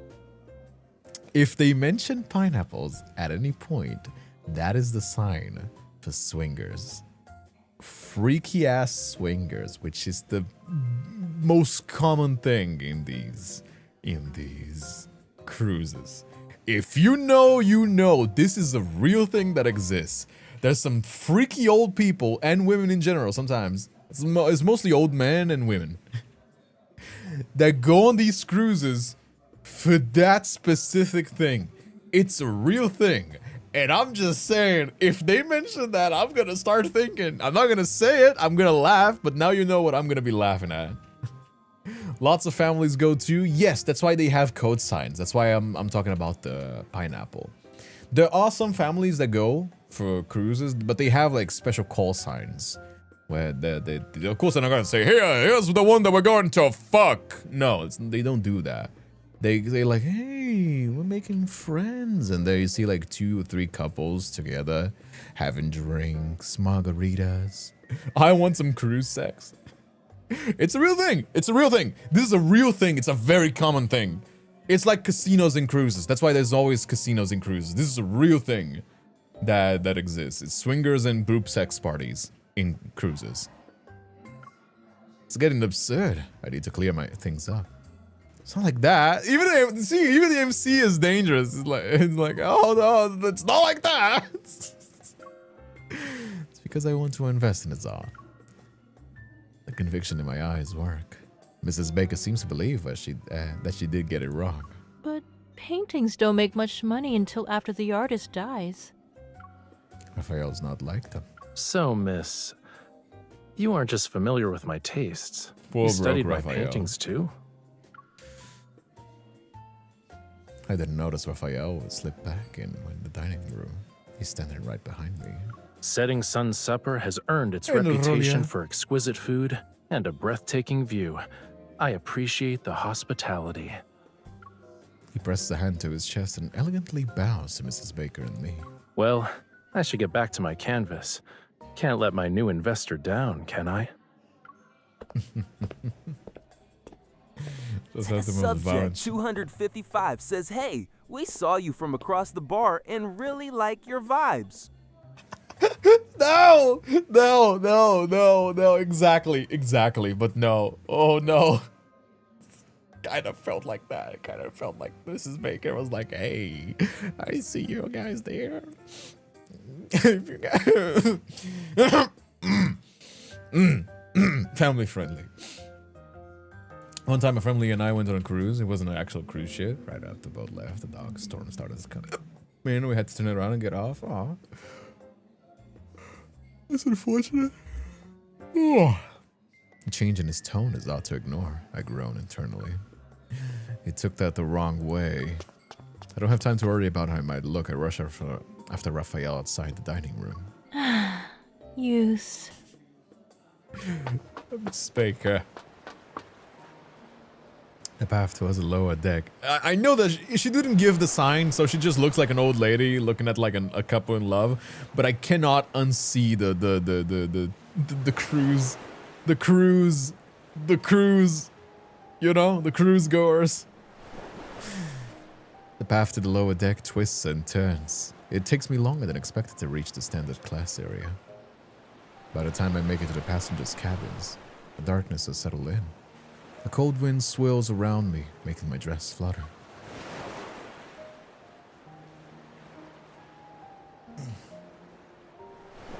Could have sworn Raphael went this way. Where is he?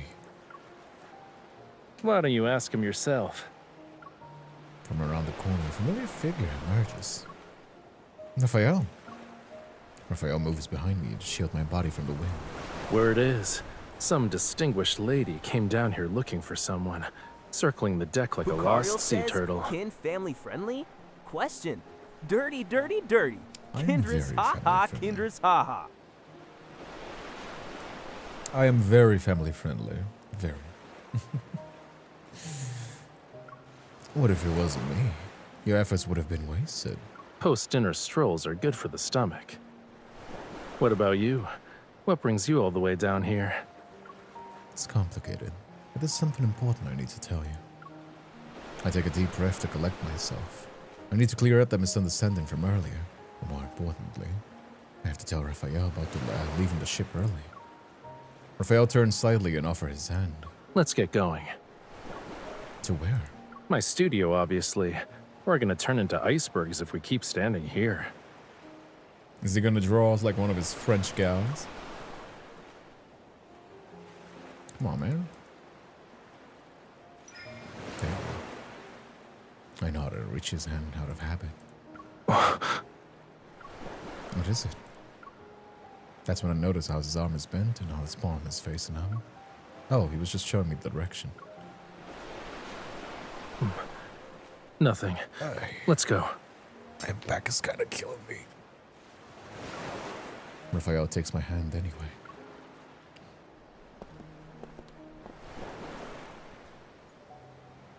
He called it a studio, but it's a standard class cabin. It's not particularly roomy. To make space for his art supplies, he's pushed all the furniture into a corner. The window seat facing the deck has been reserved for his easel. That's the spot with the best view. Paintings while taking the ocean view. Oh, dreamy. Not really. People keep gathering around here to gossip. It's impossible to paint with all the noise. I reach for Raphael's hand, and I brush away the dried paint on his fingertips. I flash him a smile. I get it. You had to put down your brush to find me and get some peace. Just Sticky says IDK what it is, but I kind of want to punch Raffaran. Sorry, not sorry. I think he's just fine. He's just acting like a different person because he's not acting like himself. You know what I mean? Raphael withdraws his hand, settles before his canvas, and begins to clean the dried paint from his brushes. I step behind Raphael to look at his work. A blazing sunset has bathed an entire harbor in light. The deck, the sea, and the distant city skyline are steeped in a dark, vivid red. Where is this? Dunno. It keeps appearing in my dreams, though. I just had to paint it. Bold strokes of orange-red weave through the torches, touches of dark violet. The sunset is like a beating heart. The water holds only to soft ripples, yet I can sense an ocean breeze being lifted off the canvas and washing over me. Must be a beautiful dream. You like it? I can feel the longing in these brushstrokes, here and here. Raphael's gaze follows my fingers. He pauses a little and then puts away his brush. When we first met, you asked why I was on this ship. Yes. I just found out that the place in my dreams is related to a legend. Some lost civilization in the sea. Oh, why? I wonder what that is. Lemuria? Slips out before I can catch myself. Raphael looks at me surprised. I quickly explain myself. Aside from Atlantis, Lemuria is probably the most well-known lost ocean civilization. He stares into my eyes, doesn't speak for a while. Then he smiles and picks up where he's left off as if nothing happened. That's right. They say the ship passes through the waters where Lemuria vanished.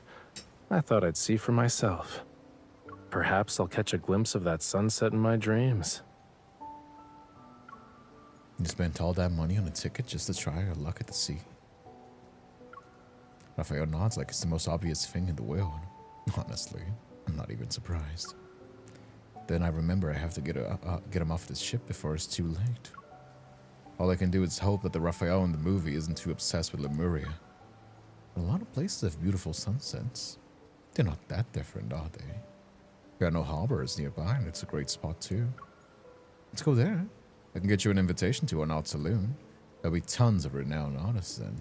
What's so special about artists? I see one every morning in the mirror. Okay, he's a little... Okay, that was a little bit cocky. That was... okay. Okay, right. I'm gonna give him the pass because he's not acting like himself, but...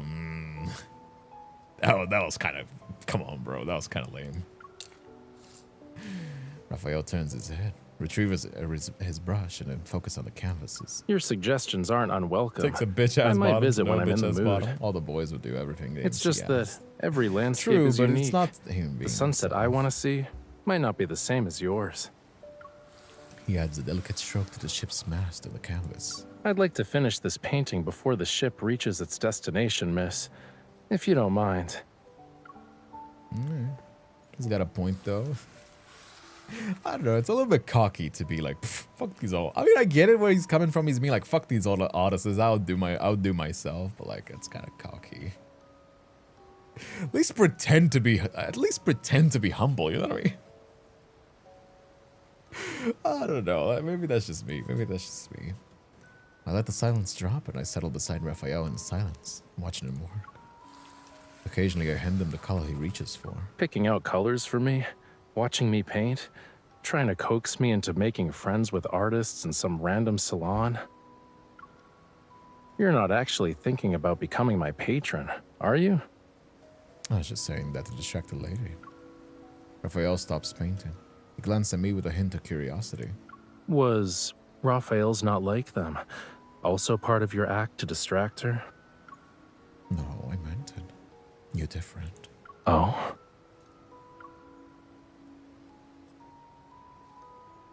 Raphael's narrows his eyes and moves closer, staring at me.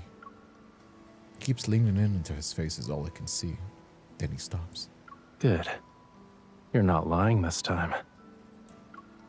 Raphael gently tucks a strand of hair behind my ear. In the darkness, his warm breath washes over me. Do you dine with me because you want to see me every day? I nod. And how did you figure out my tastes and habits? Perhaps I'll be afraid to try to dodge the question. Raphael closes the distance between us again. Just so you know, no one's gonna interrupt us this time. And don't even try to use art salons and gossip as your excuses. There's no escaping Raphael's gaze. I briefly close my eyes before opening them and forcing out an answer. I learned it from you. But he won't accept that that easily either. He lowers his head and chuckles softly near my ear. I ate the same amount from every dish. How did you know which ones are my favorites? I lost this round.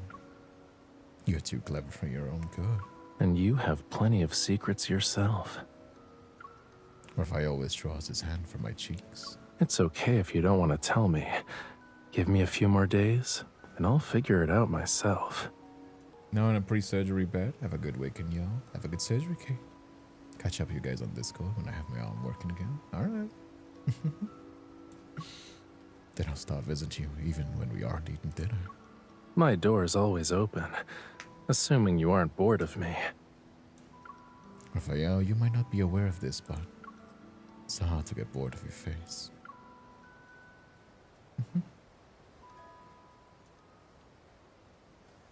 In the meals that follow outside of our shared meals, I'd stop by Raphael's room in the standard cabin. Sometimes I help him choose colors. Other times we talk and we share stories about his life in this world.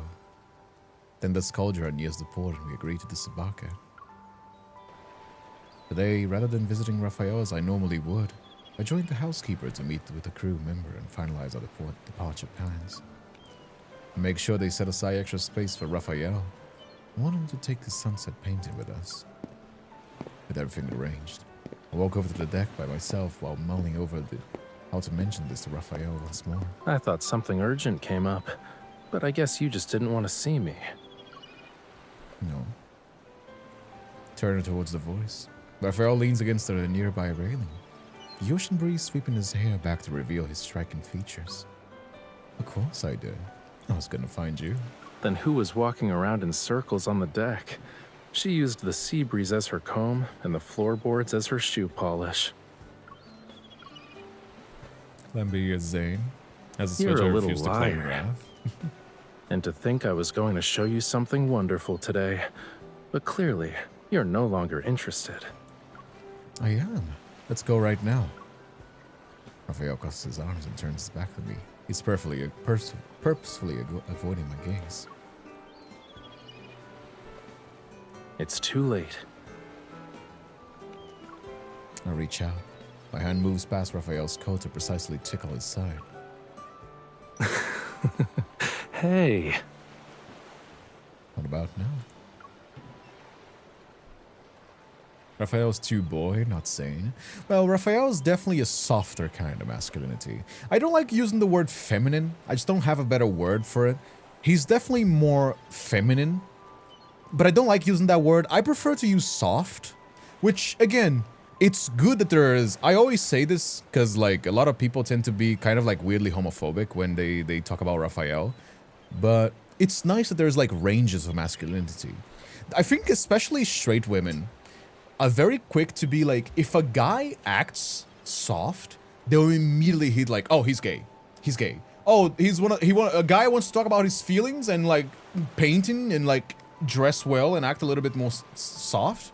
Oh, he's gay. He's gay. He's a homosexual. You know what I mean? They'll turn into like their conservative fathers when it comes to like the guy that they like. I like that Raphael is a bit like a softy, bratty guy. You know, gay or European. Gay or European. I forgot the rest of the musical. You know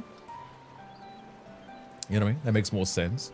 I like it. I'm glad that they're like not everybody. I do fuck with Silas more because he's kind of saucy, and I like him a little bit saucy with kind of like a bad boy vibe. But I like a Zane as well, which is more like the typical like like slice of life relationship.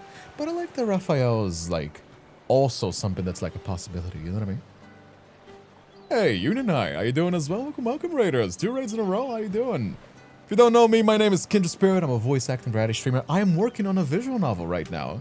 If you don't know me, if you like visual novels, atomic games, dating sims, BL, then that's kind of how it goes. How you doing, Raiders? Welcome. Thank you so much for raid, Una.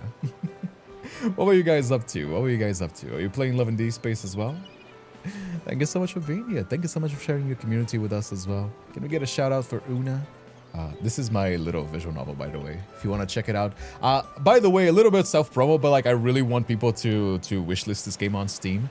If you like otome games, if you like dating sims with sexy hunky guys, this is Jordan. He's a trans man. These are your childhood friends. This is Hannah. She's pansexual in the cottagecore girly, and Mark is a gamer boy.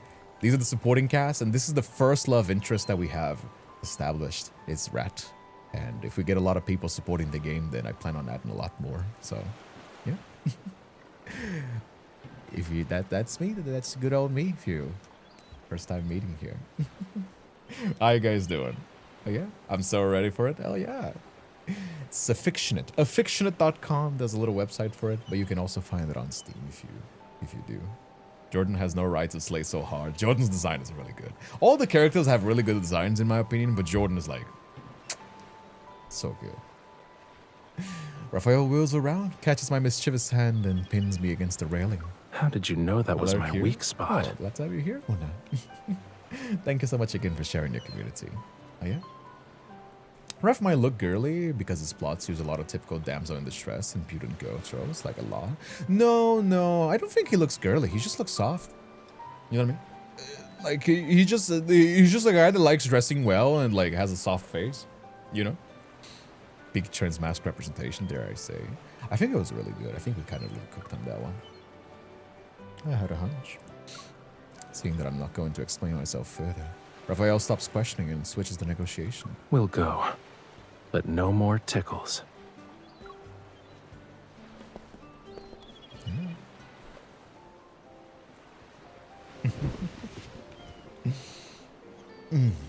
Raphael takes my hand and leads me to the sanded cabin stack, the one closest to the water. Not only is he soft, he's also the shortest. True, I guess so, but he's not short. He's the same height as me. He's above average, okay? Unless the dude is like 150 and a fucking femboy, dudes are not short. He's above average. I will not let you slander. You know what I mean? Spent so much in this game. I did too. I fucking spent so much in Love and Deepspace. It's crazy. Especially now that I'm like kind of wasting a lot of money with like the visual novel stuff. It's not something that I can be spending that much money. It's just rough. He stands at the edge of the walkway. Leaning out, he begins softly to begins to hum.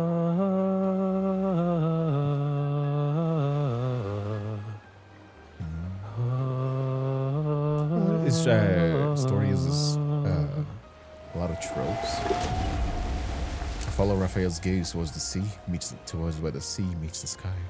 Suddenly, a column of water erupts from the surface. A whale. Raphael's humming trails off. He turns towards me and reveals a satisfied, smug grin. Ta-da! Isn't it impressive? I summoned it. I can't help but laugh. Sea creatures really are the most intuitive. Even if Raphael is merely human in this movie, the whale still answers its call. That's not even my best trick. I'm gonna lurk, I need dinner. Go take care. La la la la la la. Languid melody becomes lively. As the rhythm builds, more dark shapes rise on the surface like floating islands. One by one, blacktail fins arc out of the water. Deep blue is broken into bursts of white sea spray. I've never seen this many whales together before. Eyeing me with curiosity, Raphael turns towards me. You don't seem to be surprised. I'd only be surprised if they didn't respond to your call anymore. But I play along anyway. I try my best to put on a surprised face. Of course, I'm surprised. I've never heard of anyone who can call out whales like that. Raphael pouts. You already noticed my lackluster Starlight performance. Line says Let's the just- MC is the woman that says, though, if he's straight, I'm free at 8 on Saturday, in the song Gay or European regarding Raph.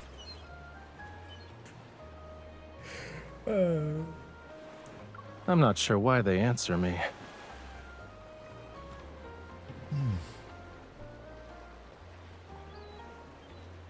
When I first visited the ocean, the fish welcomed me immediately.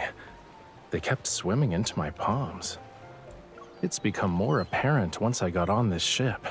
Whenever I'm on deck, dolphins and whales draw near. Raphael's words breathe life into memories I almost forgotten. Actually, I once rescued a baby blue whale. Eris Gilgalad says, and they say Silas can't sing.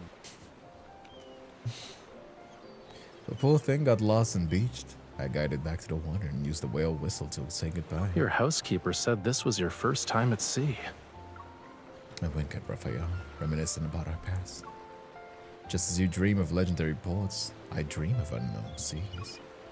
In my dreams, I did more than rescue a baby blue whale. I visited the Lemurian ruins you were fascinated with, and even met the sea god. You said that like it actually happened. I'm almost starting to believe you. Raphael hesitates. Seems to recall something. When you asked if I'd be willing to leave the ship early, was it also because of your dreams? Yes. I dreamt this ship struck an iceberg and sank. It scared me. That's why I wanted us to leave before it happened. Then we'll leave together. What? I almost think I misheard him. Raphael looks at my incredulous expression and laughs. Or maybe we can stay? You can't back out now. You already said yes. I have no intention of going back on my word. Why Raphael's the leave type of things to boyfriend you can fate on the gossip with vast until all ocean night. when I could 100%. travel with someone It's who actually knows something that Lemuria. like a lot of my relationships actually didn't like with me because I'm not like a big gossip guy. I don't really care. But absolutely, there's definitely a boyfriend. He's definitely the kind of boyfriend that you can gossip with. You know what I mean? Something that a lot of women actually want but can't have because most guys. You don't give a even fuck. met the sea god in your dreams. Didn't you say every scenery is one of a kind the other day? The scenery may be irreplaceable, but what's truly unique are the Like feelings Raph in would be those the kind of guy dreams. go ahead and share the gossip with someone else though. No, I don't think he's like a tattletale. He's more like tattletale to his girlfriend, maybe. I've tried to preserve that feeling on the canvas, but I know something important is missing in those paintings. I was hoping I could find it on this ship. I just found it. I was gonna say he found us. Raphael gently smooths my tousled hair. Now I'm starting to think that staying by your side is how I'll discover that final stroke. The wind quiets down while the waves continue to lap against the ship. In the distance, white mist rises from the water and paints brilliant colors across the sunlight. Oh? Is it gonna be the Kindred now? No? But when I bring Raphael to meet the crew member I arrange things with, he apologizes profusely and says there's been an accident. Severe interference has disrupted the ship's radio. No matter how many times the crew members tries, he can't reach the private boats. The goal of leaving early is suddenly obstructed. Back in the setting sun's supper, the lavish dishes failed to whet my appetite. Can't get off in time. What will happen to Raphael and me when the disaster plays out? Will we return to Lincoln City or... A chocolate bar appears in front of me. Better get some sugar in you before you faint. I let Raphael slip out the chocolate between my lips, but the sweetness does little to calm my nerves. They say dreams are the opposite of reality. Maybe your dream is telling you the ship will dock safely. I don't know about that one, Raphael. I don't know about that one. Raphael, you don't really believe me, do you? About the ships hitting the iceberg tomorrow night. Forget it. No one wouldn't believe me either. Raphael's quiet for a few seconds. Then he stands up and guides me towards my suite. That's enough for today. Get some shut-eye. I'll handle the rest. Meet me below the crow's nest tomorrow night. Movie Anomaly really said, "Nah, you will be playing the script." You're here. I tilt my head up and spot the man with tousled hair peeking from the crow's nest. Why are you all the way up here? I'm waiting for you to join me on an iceberg hunt. Raphael gives the exquisite binoculars his hand in a little shake. This will help us spot it before it's too late. I slip through the hidden door. Raphael left open for me. Inside the mast, there's a long ladder dangling from the crow's nest. Take off my heels, hitch my dress around my legs, and scale the ladder with ease. Just as my fingers grasp the ladder's edge, Raphael extends his hand and hoists me up in the crow's nest. Not bad. Do you often climb around like this in your dreams? I'm a Deepspace hunter in my dreams. A ladder like this is nothing. As I speak, a freezing wind hits me. I quickly hug myself to stay warm. Raphael settles down next to me. His warm arm wraps around my waist and pulls me close. A hunter you may be, miss, but still watch out for the cold. His deft fingers undo the knot on my legs. The dress unfurls to cover my bare feet. I shift back slightly and reach for the binoculars at his side. They're the captain's personal binoculars. They'll help us find the iceberg sooner. How'd you get your hands on them? I painted a portrait of the captain and his daughter. He loved it so much that he lent them to me. Raphael, is there anything you can't do? Raphael chases the corner of my eye. I can't defeat these dark circles. They are my arch nemesis. Which is why we need to find that iceberg fast, so you can get some real rest. You actually believe me? Raphael takes the binoculars from me and sweeps his gaze across the waters ahead. You're like an iceberg yourself. You're hiding secrets I have yet to discover. Is Twitch having issues?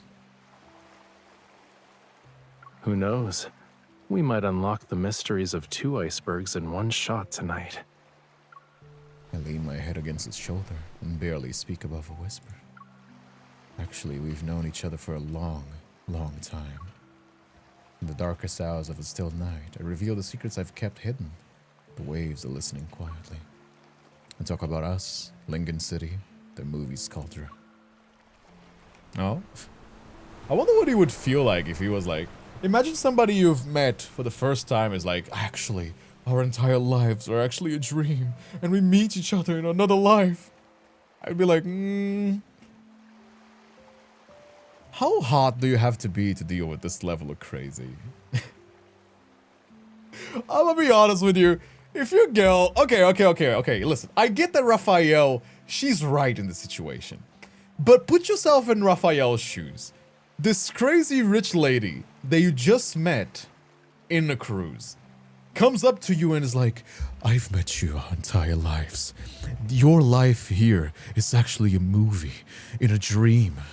Actually, we live in another world. You are actually my promised soul. I'd be like,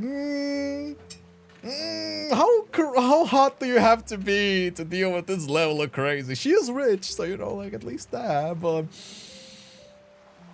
you know, like, Raphael's looking like,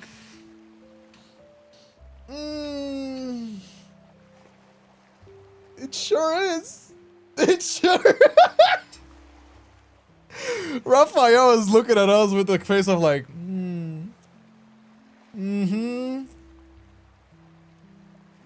uh-huh. Look at us.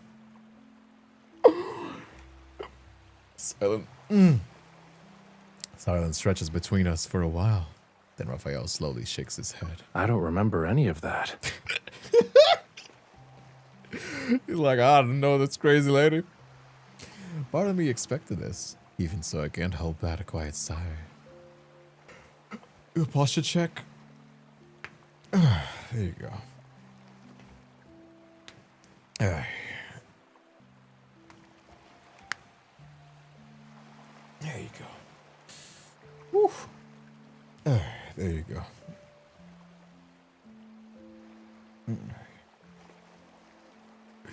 Yeah, baby. Totally, baby. Raphael does seem unperturbed. He raises his chin, signaling me to look at the bright night sky. Did we watch the stars together in that world too? Not always on a ship, but yes. We did a few times. Think about it. The place where we watch the stars Andra, has changed. welcome back. And even the sky above our heads might not be the same. But right now, as we speak, Anyway, since Miss we're Odyssey looking is at them giving me together. aggressions, I'm gonna head out for it. That hasn't changed. Come back soon, Shark. I'll be looking for cameras and back away. Oh man, I got hiccups.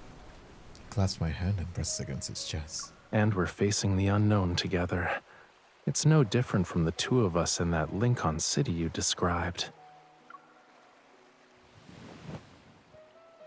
Last trace of uncertainty melts away. I rest my head against Raphael's shoulder again. Raphael holds my chin and gives me a skeptical look. Wait, are you Test disappointed subject because you only like me 255 when I says, have those I was Lincoln memories? actually thinking about that the other day. Just think about Silas. Dude remembers all their lives together. So imagine when they finally met in the main story and Sai goes straight to, "Hello, my beloved wife." I know, right? My eyes widen as I stare at him. Of course not. Satisfaction dances across his gaze. You answered that quickly. You must like the current me then. What if I said yes? There is no what if. It's a Titanic ship, yep. He leans in and gently kisses my forehead. We'll always be attracted to each other. Alright, Mr. Rizzler. Before midnight, Raphael sees the iceberg through the binoculars. We rush to wake the captain. The Scoldra veers off course just in time. I guess it works out. That is a way, I suppose. The crisis has been averted. Raphael and I return to the binoculars and make our way back to his room. I want to show you something. He approaches the easel and removes the cloth. The canvas no longer holds an amazing, just a blazing sunset. There are now two silhouettes standing close to each other within its glow. In that dream, Hey, besides Ebony. the First time harbor and here. the How you doing, sunset, my friend? Glad to have you someone here. was leaning against me. Whenever I woke up, I forgot what she looked like. It was as if an eraser removed every trace of her. Mama had me on a choco. But what you've seen and felt can't be erased so easily. Raphael's gaze rests on the canvas, as though he's lost in a dream he never wants to leave. If you can't remember anything, then how are you sure that person was me? I'm not. When everyone boarded the Scoldra, I noticed how you were all alone by the railing. You were looking at the ocean, lost in thought. But as soon as we locked eyes, the most brilliant smile appeared on your face. That's when I knew you were the one who saw the sunset with me. It couldn't be anyone else. This painting you're looking at isn't a scene from my dreams. It's what I want right now. His gaze drifts from the canvas and rests on my face. I can see his steady, fast certainty. Will you help me make this dream a reality? Of course. Just watching the sunset isn't enough for me. I step around the easel and close the distance between us and hug his arm. I'm rich, remember? We can sail the 7 seas and find the legendary Lemuria. What if luck isn't on our side and we get nothing? There are no what ifs. And even then, I already have you.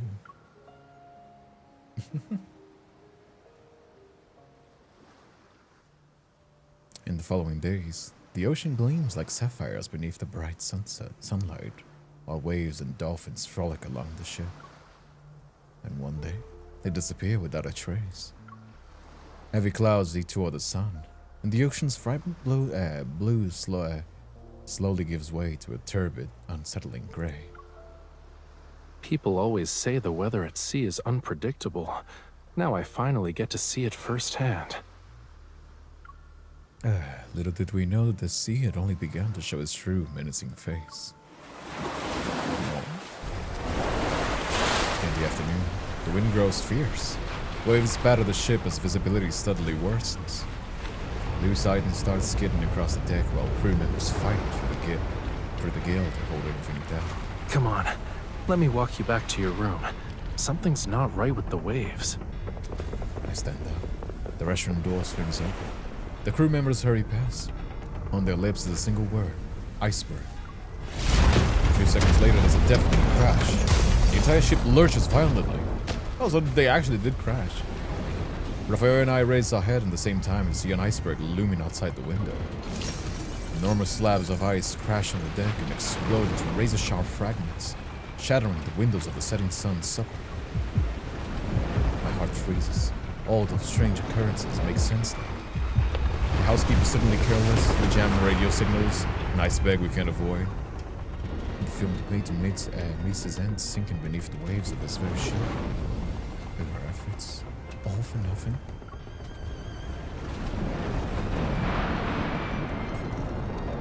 In a few minutes, after the scourge strikes the iceberg, the passengers still haven't fully comprehended how dire things have become yet.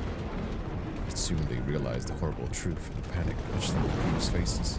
This mighty ship will sink. Under a suffocating sky with storm clouds, the soldiers' flags lie in tatters. There weren't enough lifeboats to begin with. Now half of them have been crushed by the icebergs. Things have somehow spiraled beyond the disaster in the movie. The cold, relentless dread settles deep in my chest. Game volume is very now. Oops. I'll lower it a little bit. Is this all my fault? The Veil steadies himself on the slanting deck and takes my hand. None of this is your fault. Knowing what lies ahead doesn't mean you're obligated to Test bear the burden subject alone. 255 says surprise. There was second iceberg. What if you never had that dream? What if you never set foot on the ship? Raphael sighs and gives me a playful pat on the head.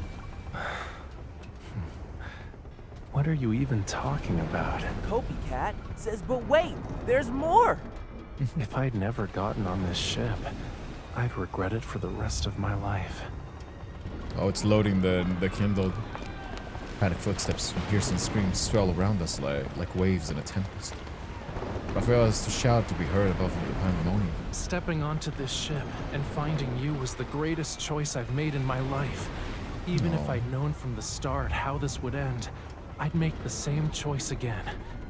Every second I've spent with He's you acting has like a been worth romance it. protagonist. I'm thankful for that. I watch people scream, shove, and claw their way onto the lifeboats. If this is truly the end, then what kind of finale do I want? I hold on to Raphael's hand tightly. Is this your answer? Then I'll never let go either, until the day we find each other again. It's lagging so the Kindred's near. I hope for the day that they will make a PC version of this game. No, there it is. Oh, there's a more. Okay, don't give me quick times like that. My lip is dry. Whew, that was close. Funny how the designer praised it as the ship's best scenic spot. As we escape, we'll have plenty of time to take in the scenery. You bet. Maybe we can... Watch out! Oh. Careful. Careful, boy. Oh, damn. Oh, damn, he actually hurt himself. I thought I could get you to a lifeboat.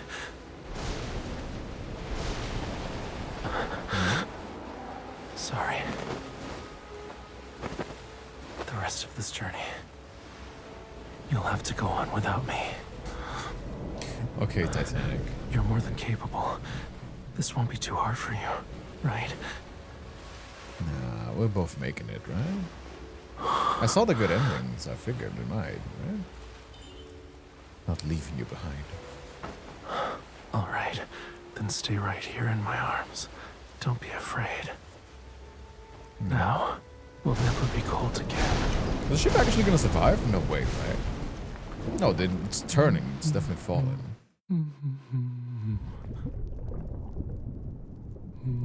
No? Wait. For real? It just died? Titanic style? Wait, I thought it was a good ending. Did I not get the good ending because I didn't do the thing? Oh. Huh?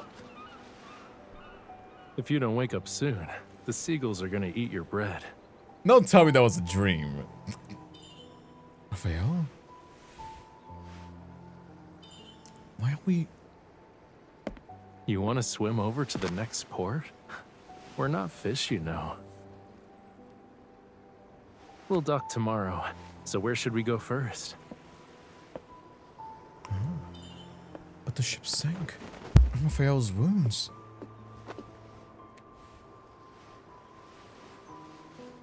It was all a dream. There's nothing. Eyes on the sunset, not me. Come here. I actually saved you the best spot. I guess that's a way to do it. Alright. Pretty, ain't it? It's like a dream. Starlight Line says, and it was all a goddamn fucking dream. I guess. Is there anything you want to do before we wake up? Maybe we're dreaming now. We don't have much time, actually. Maybe we're dreaming now, and that's, you know what I mean? All I want to do Before right we now die. is watch the sunset with the most beautiful girl in the world. Oh, they're doing the Titanic thing.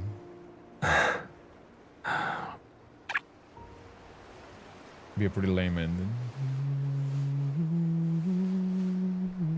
I wonder how they can do with like licensing. Could they hum like a licensed song and like still get in trouble? I wonder.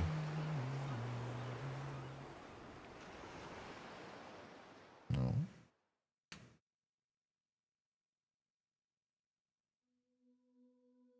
At the end of the story, we see the truth of that beautiful dream. Blazing burst of beauty ignites the path we once traveled. Only by being with it, do we realize this feeling is far more intense, far more fiery than we expected before the silver screen. Now as the last glow of twilight fades and the world of the film draws its curtain, everything sinks with us into the deep sea. Yet at the end of the story, it's not our destination. Tomorrow, when the sun rises from the horizon, it will shine up a brand new sky. All that remains unfinished, all the buried regrets, will live on in reality, in another form. I can't tell if like the dream was that they survived or the dream was that they died. No, the dream is that they died, okay. Cruise ship slowly departs from the pool, and Lincoln City's silhouette gradually appears beyond the horizon. The sky is clearing, and the entire deck is being baked under the basin sun. I dip my calves into the swimming pool and savor this rare coolness. Or is it maybe the dream is that they survived and they're actually in a real ship now? Because they mentioned Lincoln City, so... A figure glides towards me from the depths, and Raphael's finger curls from around my ankle. It's so No, this is actually real life Raphael. Why are you Okay, diving so they did die in the movie. The dream was that they survived, so they just kind of hallucinated before they died. And now the real Raphael is with us in like a real boat. Okay. Oh, I get it. Someone got spooked by a movie and is now afraid of the water. Okay, that makes sense. Yeah, no, that makes sense. As if. You really think I'll let a movie get to me? Then stop baking yourself like a sun-dried snack and get in. Water's waiting. So sure. I don't think so. It was an hour. Not every memory needs... I think like 2 hours for the myth, because you get 2 memories, and then 1 hour for the Kindles. I think is like a perfectly average. That's why I think that's why I hope if it was 1 hour and it was like a $20, I still think it would be expensive, but like considering the gacha tax, I think it was like doable. Because, like, I don't want the memories to be, like, 3 hours long as well, you know what I mean? Even though it isn't fair, but it's a gacha game, what are you gonna do, right? Raphael laughs. Droplets trickle from his forehead and trace a path down his cheeks before landing onto his chest. In Lincoln City, you're a talented hunter blessed If a with memory evil. was really fair, then like a And 2-hour me, thing like a this would be Lemurian, like could $10, never and it would drown, still even be if the expensive. ship But life is split in not fair. half as we speak. That movie theater owner recommended the Schooldra to mess with me. Look at him pouting. Look at Raphael's sulky face. I can't help but laugh. He knew that Special Evo Protector would literally pull us into the film. I definitely would have chosen a different one. Remembering how the movie theater appeared out of thin air and just vanished as quickly, I hesitate. Whatever. Still don't know what the place was. Won't let myself be dragged into another story without warning again. The water ripples between us. Raphael Damp's hands cradle my face. It's okay. Our No, straight man, memories whatever are puts part of stickers what on his makes body us like who that. we are Come on. today. But stepping away from them once in a while and losing yourself in a new tale is also a unique experience.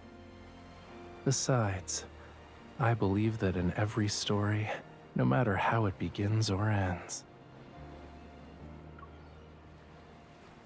I'll always choose you again and again.